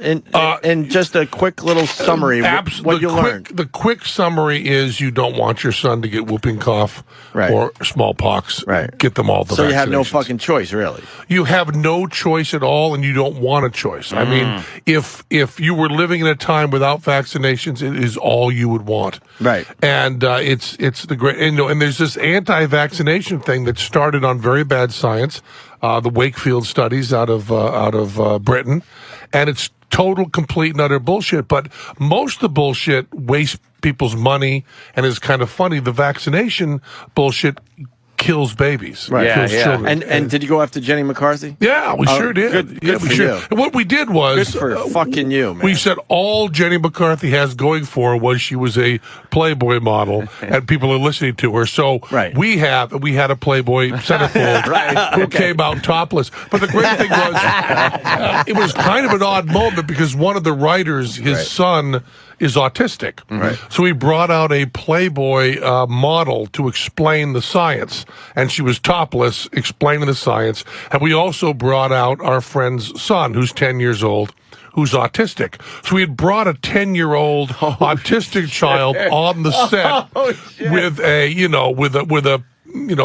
pair of 44 double Ds. How do you sell that to Showtime in the meeting? Like, look, we got the autistic kid, we got the girl with great tits. It's handled. Well, we would never be able to get that done. And we brought the writer out, and his line, the big laugh line, was "Eyes front, son," and that was supposed to be the joke. But as you guys know very well, when you're doing something that's supposed to be a joke, you sometimes have to actually do it. Yeah. So while you're doing this, he's going, that lady doesn't have a shirt on.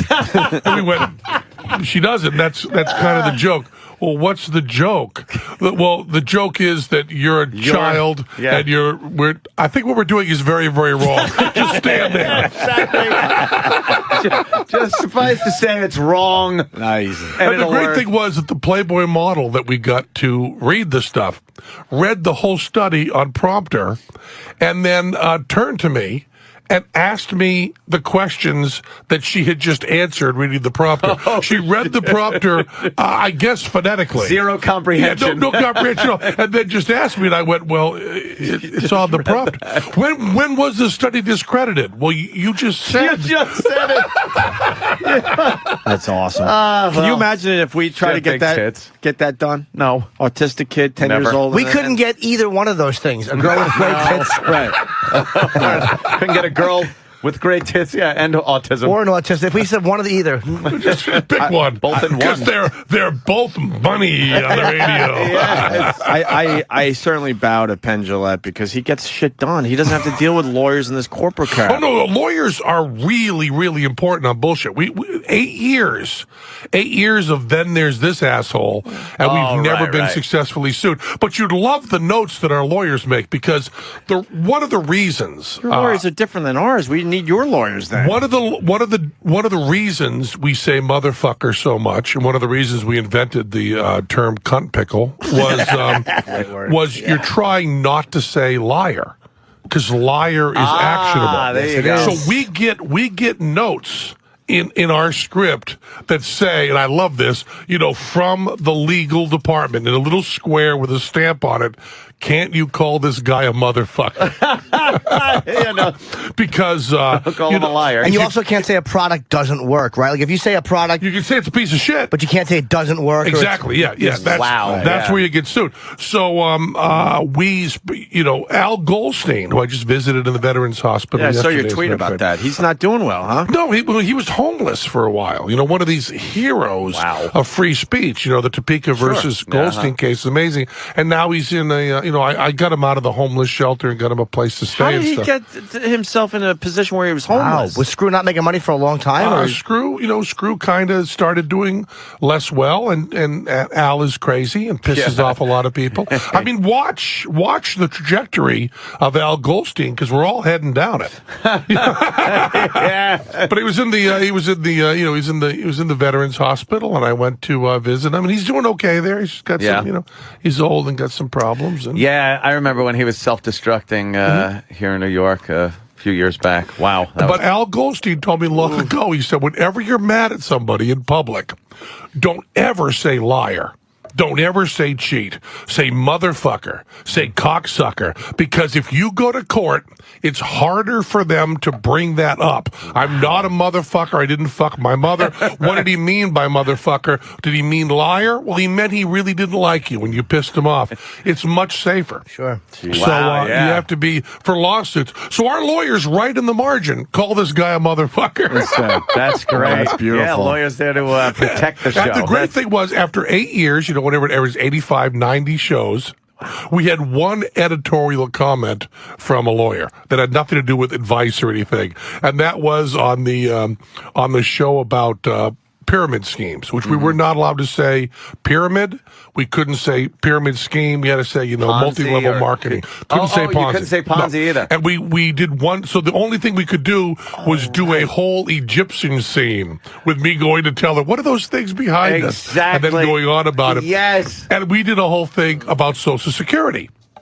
And I went, Social Security, this many people pay in, and then we can pay out, this is where it starts. I don't know why I'm saying this on a show about multi-level marketing ripoffs. I guess it's kind of a non sequitur. And the lawyer wrote in the margin, hey, wait a minute. Social Security is a Ponzi scheme. That was a lawyer's comment. There's never going to be enough people to pay in to pay off who's in there. Of course not. No, it's a complete scam. But I like that the lawyer discovers that at work. Right. Going to a show called... From your show. Wait a minute. All the schooling and everything meant nothing. Just you're having a watch good an time. episode of bullshit. That one was really good because it was the whole that guy that was selling that beverage. Oh, it was so sad, wasn't it? And his meeting with and he's trying to get other people into this product with him because it's never made selling the product. It's supposed to be made getting other people that are your underlings. You couldn't say pyramid, though, huh? Could not say the word pyramid. Because there's things like Amway and other things. You have to say multi-level marketing. Right. Multi-level marketing. 'Cause if you say pyramid, it's like saying liar, and you're in all sorts of trouble. okay. Oh, it's a bad thing, yeah. And, but the math behind that was fascinating, too. And no matter how many times I've seen that take on it, I watch and go, how can anyone not see this? At level 7, you have to be selling your shit to every human being on the planet. The math is stunning to watch. It's that exponential thing. Yes. Exponential will fuck your shit. It screws your mind up. I should certainly have a math class. Exponential will fuck your shit. Okay, see you tomorrow. Didn't you get involved in one of these? No. Pyramid? No. I was brought the really lame one with the money. You told that story once on the air. I think my mom did once. With pilots and stewardesses. I've never gotten where you had to get people to just give you money. Remember that one? Yeah, I never got involved in that. I got taken to an Amway meeting once, though, and it's that whole secretive thing that was like, it's a business proposition. I'm like, what is it? I go, well, we'll tell you. You got to get there. Just get in a suit and... But the thing that really was so heartbreaking, the guy selling the shit drink, is he's a really good guy. Yeah, he seems and he like wants a good to enough work fella. really hard. You know, in the way we lay out the show, he's in the villain category, but he's not. He's absolutely, completely a victim. All he wants to do, it's bad economic times. Mm-hmm. He wants to work his ass off. He's willing to invest money, willing to work his ass off, and they're just eating him for breakfast. It's horrible. Yeah, when he was having that meeting with the other gentleman to try to persuade him into joining the ranks, it was the saddest thing. This was he guy good had at it? No game. No game. No, but he didn't even bring the drink with him, which is the big hit.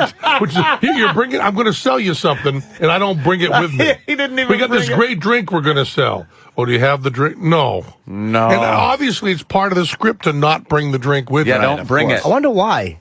Because the drink sucks. Terrible. Yeah, obviously it sucks. Here. Like, I can't sell this shit. You would bring it if it's a good product you're proud of. Doesn't sound good. Come in a tumbler. Probably be better.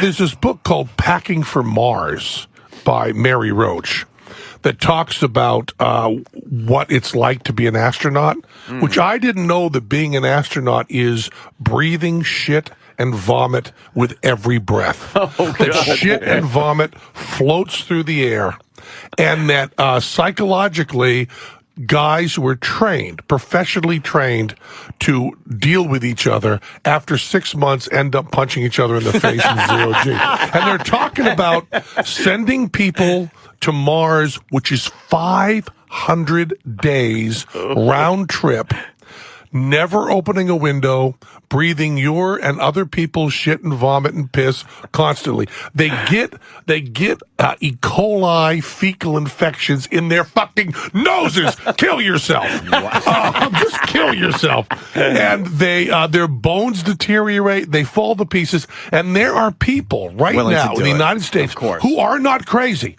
There's no evidence they're crazy, who have said they will take a one-way trip to Mars. One way. Deliver me to Mars, and I'll live there and try to send me rockets with air and food. And if you fail, I'll die there. Whatever, I'll just But I'm reading this book, and all of a sudden, my house, which is over 10,000 square feet, is too claustrophobic for me. Because it's like those first, the Gemini guys and stuff, and the Apollo guys, they were in, a small Volkswagen. Yeah, the Mercury capsule, you guys alone. And pissing into their own suit for like 4 or 5 days, and the helmet on, just filling with their own funk. And there's guys that testing. This is a job for you. There are guys that get the job testing, who aren't astronauts, but get the job of lying in bed for 100 days without sitting up to see their bones deteriorate and drinking through straws, and all they do is measure their own shit and what they eat. And he doesn't even get the glory of being the guy. No glory. But they love helping the space program. And there are people that have been locked in rooms, 5-person teams, in a smaller room than this, for 500 days. Can I imagine this? All these windows just stop, and we are in here for 500 days. How soon before we kill each other? Let me jump in here for a second. So you're saying when they stepped on the moon for the first time, their spacesuits were filled with shit? Yes.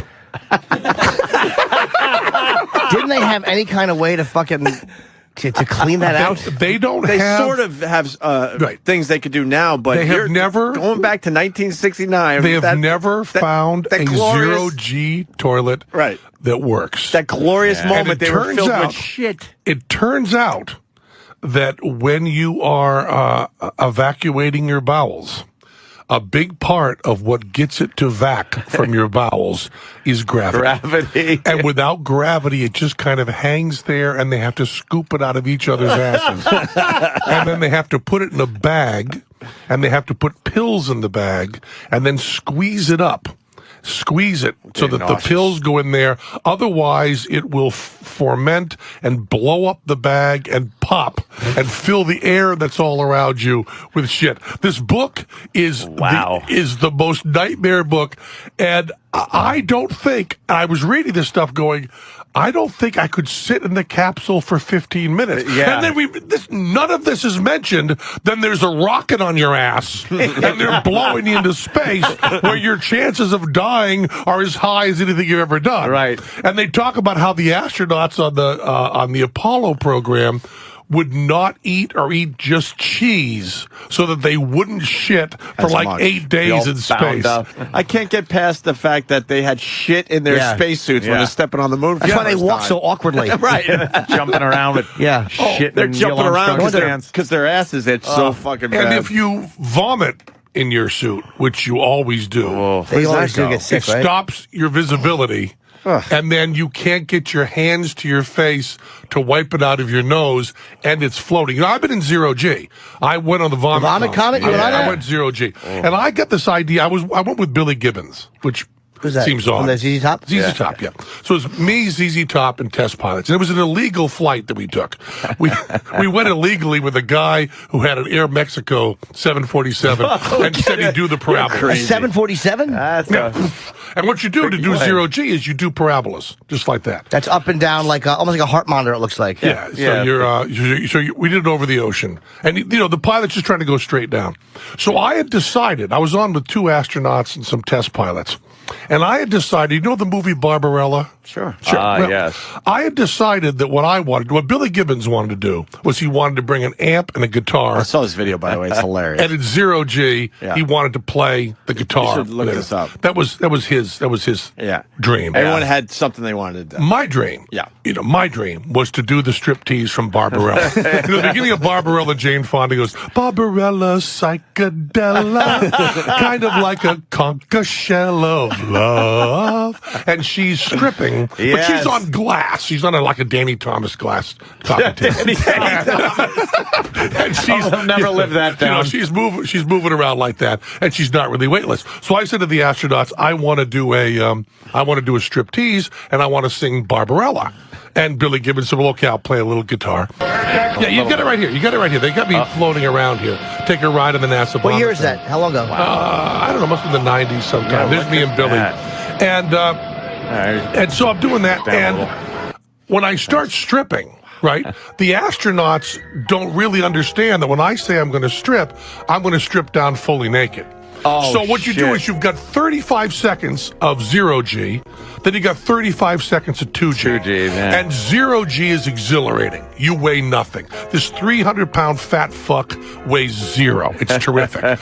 But At 2Gs, I weigh 600 pounds. You can't get something for nothing. And it's just depressing and horrible and miserable. How sick did you get down on the ground? Well, that's where the story's going. They make you get on the floor? Like, you get down on the floor and you lay down. Get on the floor. And then you can't even lift your arms, right? Really? So I'm doing Barbarella, and this astronaut, he's a fucking astronaut, which I figure if you're an astronaut and you've been breathing other people's piss, shit, and vomit, you're not going to be very squeamish about things. Right. But somehow, he's holding the video camera, somehow he's a little surprised when I actually do take my underwear off, throw it in the air, and little Houdini is flapping in the breeze. Weightless little Houdini. And I'm singing, Barbarella. So I'm trying to do the Barber. And in my head, because I am a psychopath, in my head, I really do look exactly like Jane Fonda. Of course. But the way the astronauts are reacting, I don't think I do. No. Your reaction, if Jane Fonda in 1968 were floating in front of you weightless, turns out is very different from your reaction if Penn Jillette. You look more like the tank she sat on. So did you have to now be totally naked in 2Gs laying on the floor? Well, that's where it goes. So I took off my belt and I swung my belt around because that's part of being a sexy stripper. Of course. And my dad had just died a year before and had given me a belt that he had with a silver dollar in it. And when I swung the belt around, it hit the fuselage and the silver dollar came out. And somehow I didn't understand in my panic, in my 0G, that the fuselage was closed, and we just find the You're coin not going later. to lose it, right? I'm not going to lose the coin that my father gave me. I love my dad. If the coin gets outside, you got more problems. So I go running naked. Yeah, no kidding. I go running naked now for the coin, and all the astronauts are going, "We're going to 2G. Get down. And I go, no, I want to get this coin. They go, get down. Find it later. Get down. I go, no, I want to get, I can see it. Bam!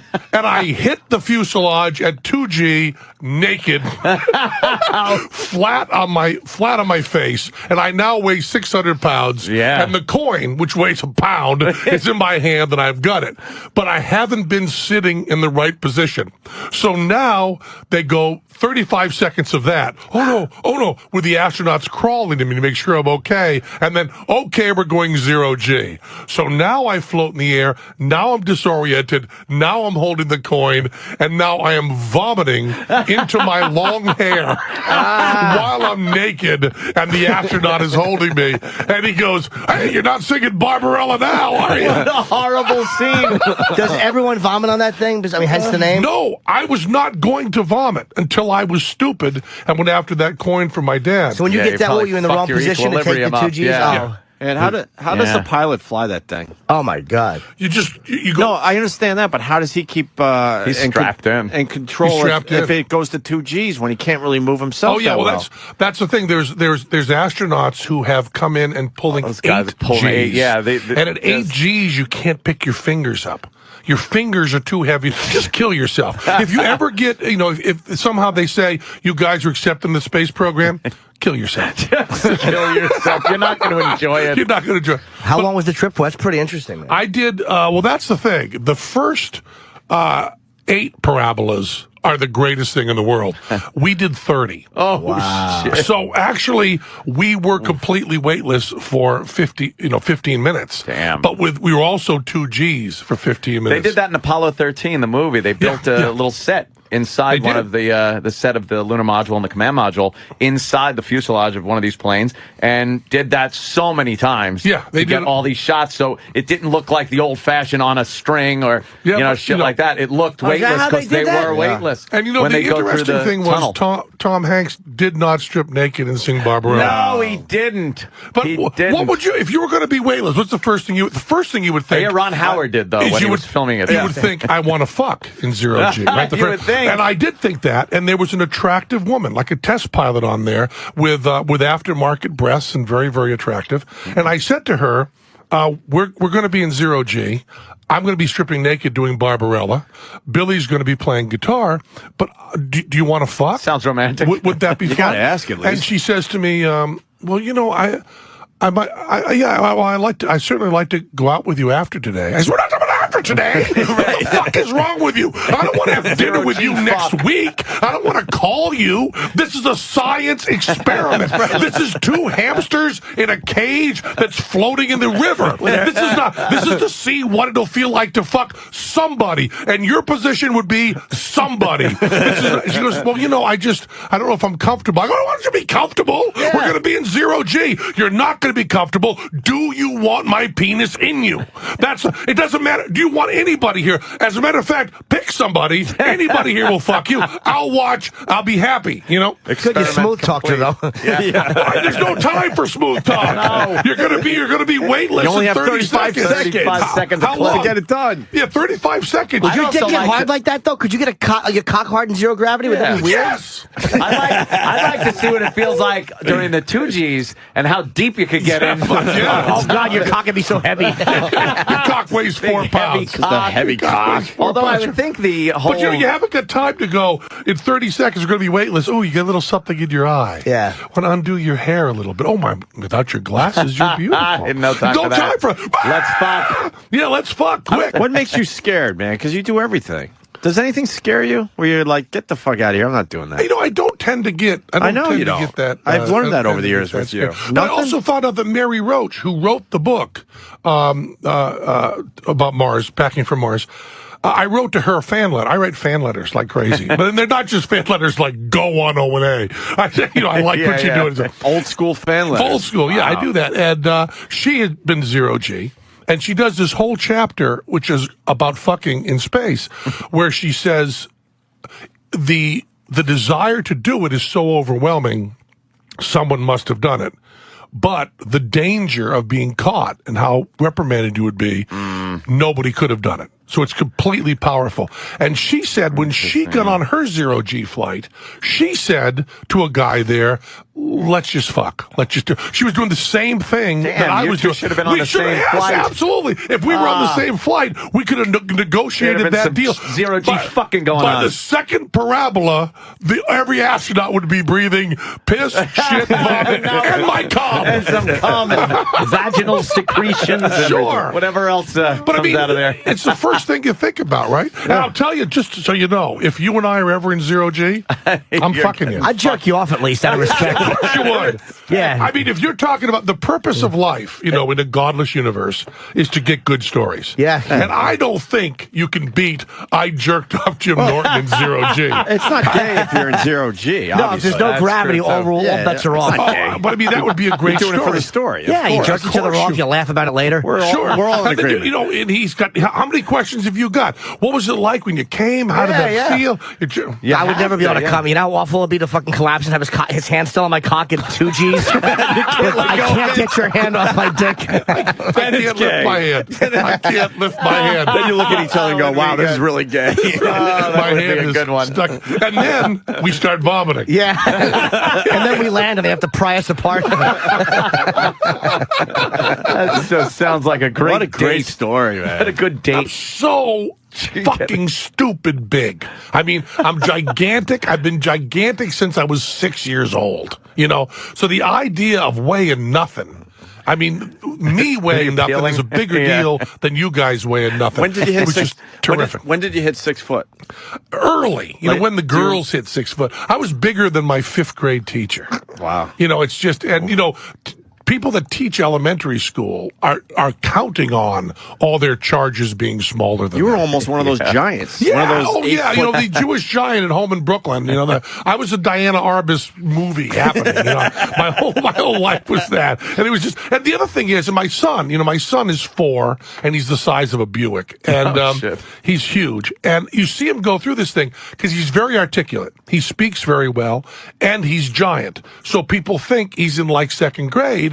And yet, emotionally, he's a little 4-year-old boy. Oh, no. So you also get treated. And I also remember, and no one talks about the problems with enormous kids in school. But when I was in junior high, you know, and I was bigger than any of you, my best friend was like 5 feet tall, you know, and we would be playing, and strangers would come over, absolute strangers would come over to me and say, hey, what are you doing here with these little kids? Get out of here. Hey, sir. Yeah. Get out of here. And I would go, what? I had no idea. And I get to be like 22, and I went, wait a minute. They thought I was trying to fuck those kids. They thought you were a pedo. But you have no idea of that. Did you have like facial hair and stuff? No, I wasn't that kind weren't of. Weren't able to have a beard? It wasn't that kind of. It was strictly size. I looked very. Because a friend of mine was able to grow a full beard in the first year of high school. Full big beard, and we all had one of those guys. He was constantly getting thrown out. Like they were just like, "Hey, you get out of here, get out." He's like, "No, go here." Did they recruit you for basketball? Oh, they tried to do all that stuff, and but I think you weren't an athlete, right? Guy. Yeah. I'm not a sports guy at all. They must have been so frustrated. They're like, you know what we could have if you could just throw that stupid ball in a hoopie. And I was also a juggler. So I was unicycling, juggling, doing all this hand-eye stuff. Nice, but the dexterity the team sports stuff, I just didn't like. And they, the coaches must have cried themselves asleep every night. I went out for one basketball thing, and I went out and I was okay. I played a little bit, and I missed a shot, and the coach kind of cuffed me in the side of the head. Hey, what are you doing, Gillette? Just not, I forgive me if I just touched your shoulder, but just kind of cuffed me. And the way I was brought up, I said, "Did you just hit me?" He said, "Oh, no, you should have made that shot." I said, "You just fucking hit me." He said, "Don't use that language here." And I said, "It's after school. I'm not in your class. Fuck you. I'm leaving." And he said, "You don't leave. You go out there and prove to us what you can be on the basketball court." I said, "I'll prove to you that what I can be is off the basketball court." Fuck you. And fuck you. And he said, "That language will not be tolerated." I said, "We don't have any problem because you go fuck yourself. I get out of here. Everybody's happy." And that was my one day of basketball. And he was my math teacher, algebra teacher. Oh, shit. I got 100% on every test the rest of the year and got a D. Oh. He had no qualms at all about punishing me for not playing basketball. And then football season would come along, and they'd say, if you'd cut your hair so you didn't look like a homo, we'd have you on the football team. And I said, well, that's good. Did you? I'm not going to cut my hair, and I'm not going to go on your football team. But I will be a homo. Right. That's a much better sounding thing. Let me get this straight. Homo, we get to listen to records and give blowjobs. And out there, I get to have other sweaty guys bump into me and knock me down. I'll take the kimono and the Judy Garland records, please. That's an easy choice for me. Homo. That's the funniest thing to call someone, too. Yeah. You homo. Well, this is, it's the 70s. Yeah. So 70s, you can't do that now, Pat. You wouldn't say gay. Not allowed to say all that stuff now. No, people get very offended. I was quoting someone saying it to me, of course. Yeah, of course. No, it's not what we don't understand why people are offended by dumb words. I called him a motherfucker. There you go. Bring it back. Also, anything you've got to cut your hair to do isn't that good. No. I mean, I did the locks of love thing, but, That's something, Yeah, and it scared me to death. I've had hair down my back forever. Yeah. And there we were cutting off my ponytail. And I'm thinking, she's probably going to die anyway. So I really have to cut off my hair but it was too late then. Yeah. It's very hard during a press release to go, yes, we're here because this will be made for wigs for cancer patients. Yeah. Jesus, it feels nice in my back. Fuck her. Good night, everybody. Yeah, but they don't have to throw the wig in the casket if you want to be brutal. She can always leave it to somebody else. Oh, God. So now I look like a Marine. Look like a Marine. Oh, yeah. So short. I wonder if anybody knows it's, hey, this, by the way, is Penn Jillette's hair. I think, I think there's not a child that wouldn't run screaming. Okay. First cancer, then chemo, now Penn Jillette's hair. I heard he's a homo. Damn it. Did you guys play sports? You all played sports. Nah, I didn't play I played basketball, but I didn't have your height. Yeah. Well, that's why it kills me. I was a pitcher when I played baseball. I did nothing but smoke pot in high school. That was it. I smoked pot.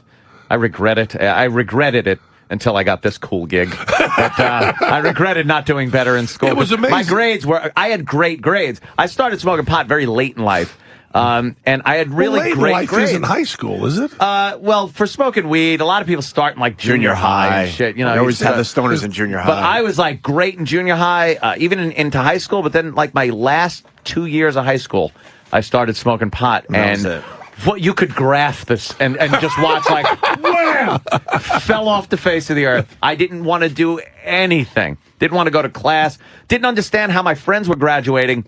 Because they were cutting class too, but they would cut one class and I'd see them, but then I'd see the other guy from the other class. And I didn't understand they were going to their other classes. I was the one that saw everyone because I wasn't going to any class. And would you have been texting too? I would have been if I could have had a cell phone back then, but no cell phones. I'd have to pass notes. Pass notes. Pass notes? Yeah, we had to pass notes. Or you'd get into desk wars, which was like texting or emailing, where you'd be, whoever sits here at third period sucks. Yeah. Hey, fuck you. I'll find out who this is. You'll fuck your mother, you piece of shit. And it would just go.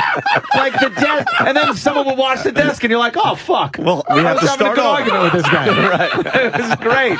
Desk wars. I hadn't made my point yet. Yeah, I haven't really gotten my point across on this desk yet. I was just laying the foundation, the Socratic death method. Exactly. And if you were a man, and Plato was a man, and you fuck your mother, and now, by a simple syllogism, you suck ass. They watch the desk. Come back the next day, homo. All right. He made his point, too. I'm going to Collins opening tonight, actually. Oh, yeah, I was going to go to that. Then I decided to go to, I wanted to go, and I'm going to Merchant of Venice with Al Pacino. Al Pacino, yeah, I'd like to see that as well. Across the street.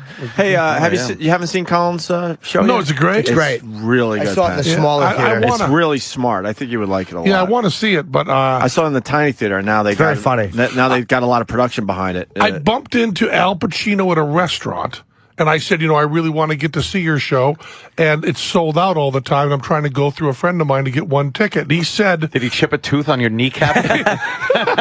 We are different sizes. Yes. So And you picked him up and held him like a child and fucked him? Yeah, what I did was I said, in 0G, I'd fuck you. You would have a choice. And he said... tell them that Al wants you to have a seat. And I said, I could call up the producer and say, Al Pacino wants me to have a seat. It'll work. He said, yes. I said, why wouldn't everybody do that? He said, I don't know that many people. I said, but they're going to take my word? So I called the producer and I said, I bumped into Al Pacino at a restaurant. He'd like me to have a ticket. Okay, we'll get you one. Wow. This was completely sold out, done, couldn't do it. So I shouldn't say this on the radio. Exactly. Everyone's going to try it. Do you know Al, though? I had never met him, and I met him at the restaurant. We had a wonderful talk. Wow, that's great. Fuck. Wow, that is I would love to do that. That's a big fun. What would you say? That's to real him? fame right there, Jim. Hey, I loved you in The Godfather. Pen is interesting. There you go. What would you possibly say? I would just tell him how much I loved him in The Deer Hunter. And I'd bang the drum slowly. You were amazing. I would do nothing but fuck him up with De Niro. And where did your mole go? Exactly. Do you really like black chicks? They're not my thing, Al.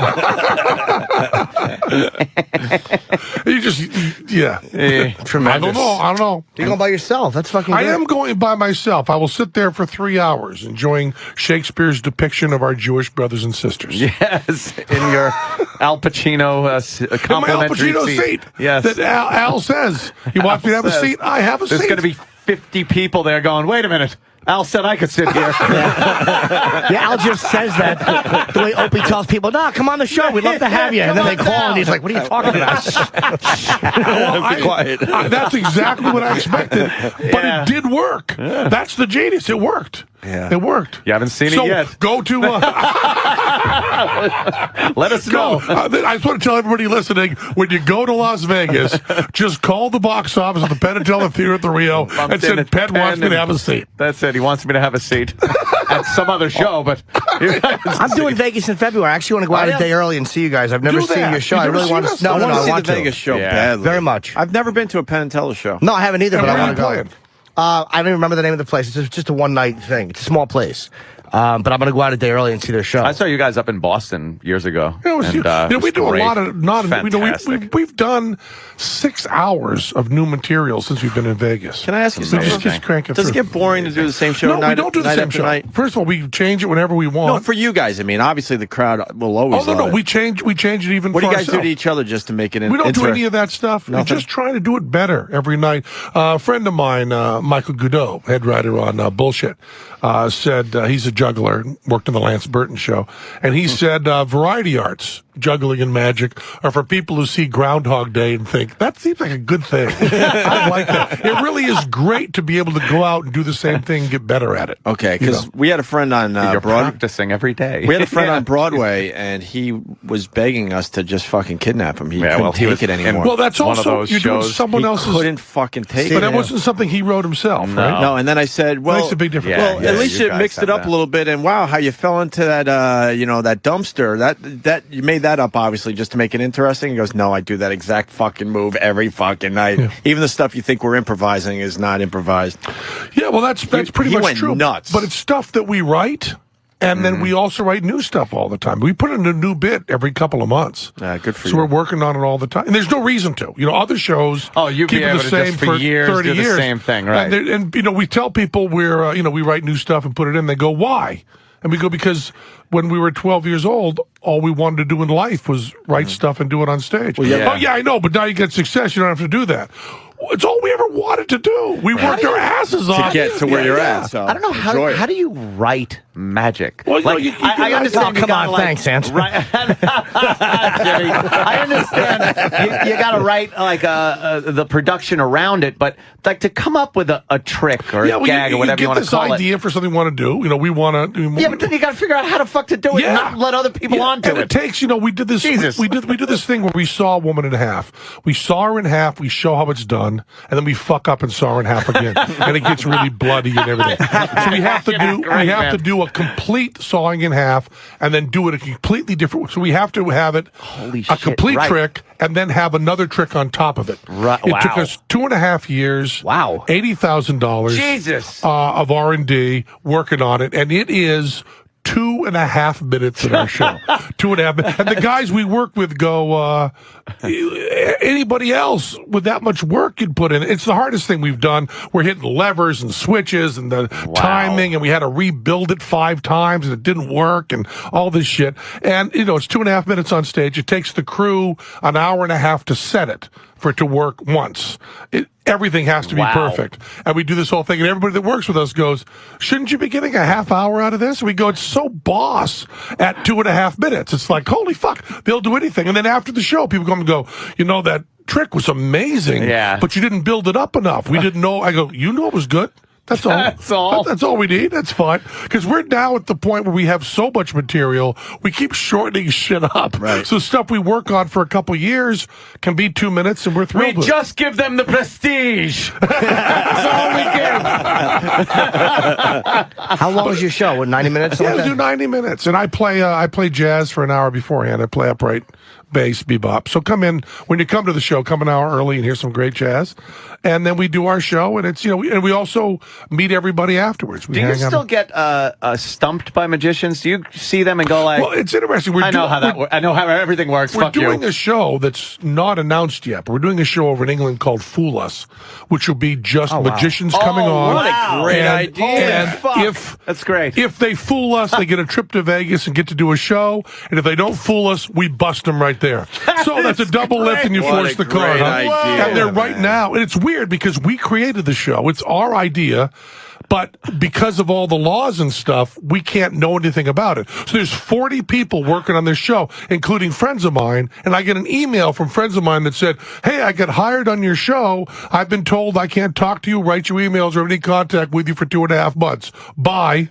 Oh, shit. Because, they're finding the guys. Right. They're rehearsing it. They want it to be all on the up and up. And so we're just going to sit there and... Great fucking idea. Where do you sit in the audience and watch it? It's not really Fool Us. It's really Fool Teller, and Penn talks about it, because Teller knows everything. He knows everything, really. When you see Play Dead, it's the best magic you'll ever see in this plotted show about death and the afterlife and so on. But the tricks are amazing, because Teller is one of the top 5 magic minds alive today, no doubt about it. Yeah. And when I go to a show with Teller, a magic show, the real truth of it is I sit there very smug, very cool. I'm a professional magician. I'm Magician of the Year, 5 years. I'm one of the best in the world. And I sit there and go to Teller, what are they doing there? And Teller goes, it's a 45-degree angle mirror under the table. He can actually figure that shit out? Really? Really? Yes. Oh, shit. And then people after the the show go, you know how that's done? I go, yeah, sure. Yeah. Got it now. We've got it set up, so I sit there, we watch it. Then Teller and I go into soundproof booth, and we confer for a minute, and then I come out and explain. I mean, he told you what the fuck this happened. He's going to tell me every one of them. Unless the guy's doing the hippity hop rabbits, I'll be totally in the fucking dark. So my acting job is to pretend while I'm watching that I'm figuring something out, smug. Instead of just waiting for Teller to tell me. Because if I was really doing it, I'd be just looking over at Teller going, do we have it? Yeah, do we know? You know what's do going we on. know? Are we going to get fucked in this one, or do you got to know? look and put your hand on your chin and just go, all right. It's that. It's that thing. When he does something, you just go, oh, come on. Come on. Yeah, that's my part. And then Teller, what did they What do? a great idea for a show. But Teller is, I would so watch that. I love it. Teller's great because we'll go to see Copperfield, and I'll go. Boo! What's he doing? What's he doing? Is he so hard to figure out for you though? It's a false bottom. No, I go, really? Copperfield got lazy. I saw him in Vegas. He still can do some good you tricks. can say what you want. I was not impressed. Really? I didn't like. How's Lance Burton? Lance Burton is closed. Oh, okay. Lance Burton is done. Lance Burton retired. Was he good though? He just quit. Who's the guy to see right now? Yeah, he was good. Besides you guys. Well, the guy to see in Vegas, and no one believes me because it's an afternoon show, is Mac King. Mac King does an afternoon show at Harrah's for $8. It's like, a drink minimum. It's nothing. And to me, he is the best comedy magician working in the world. And he is, comedy magicians, and you've seen a lot of them because you work on bills with them. They're usually, comedy magicians means none of the magic fools you and they're not funny. They don't do either. And Mac King is sincerely funny and the tricks will fool the shit out of you. And he's got a show at 1 in the afternoon and 3 in the afternoon. So people say to me, what show should I see? And I go in the afternoon to Harrah's and see Mac King. And they go, you're kidding. And they always come back and go, holy fuck. He's really good. Chips Cooney is probably the greatest comic magician. Do you know Chips Cooney? No, I don't know. He was on America's Got Talent. Very gifted. Very gifted magician. He's pretty funny, man. He's been around a long time. And then he got on America's Got Talent this past season. How did I miss Chips? Yeah, never seen Chips live. It's good. There's some good people. Oh. What? Opie and Anthony on the virus. Sirius XM.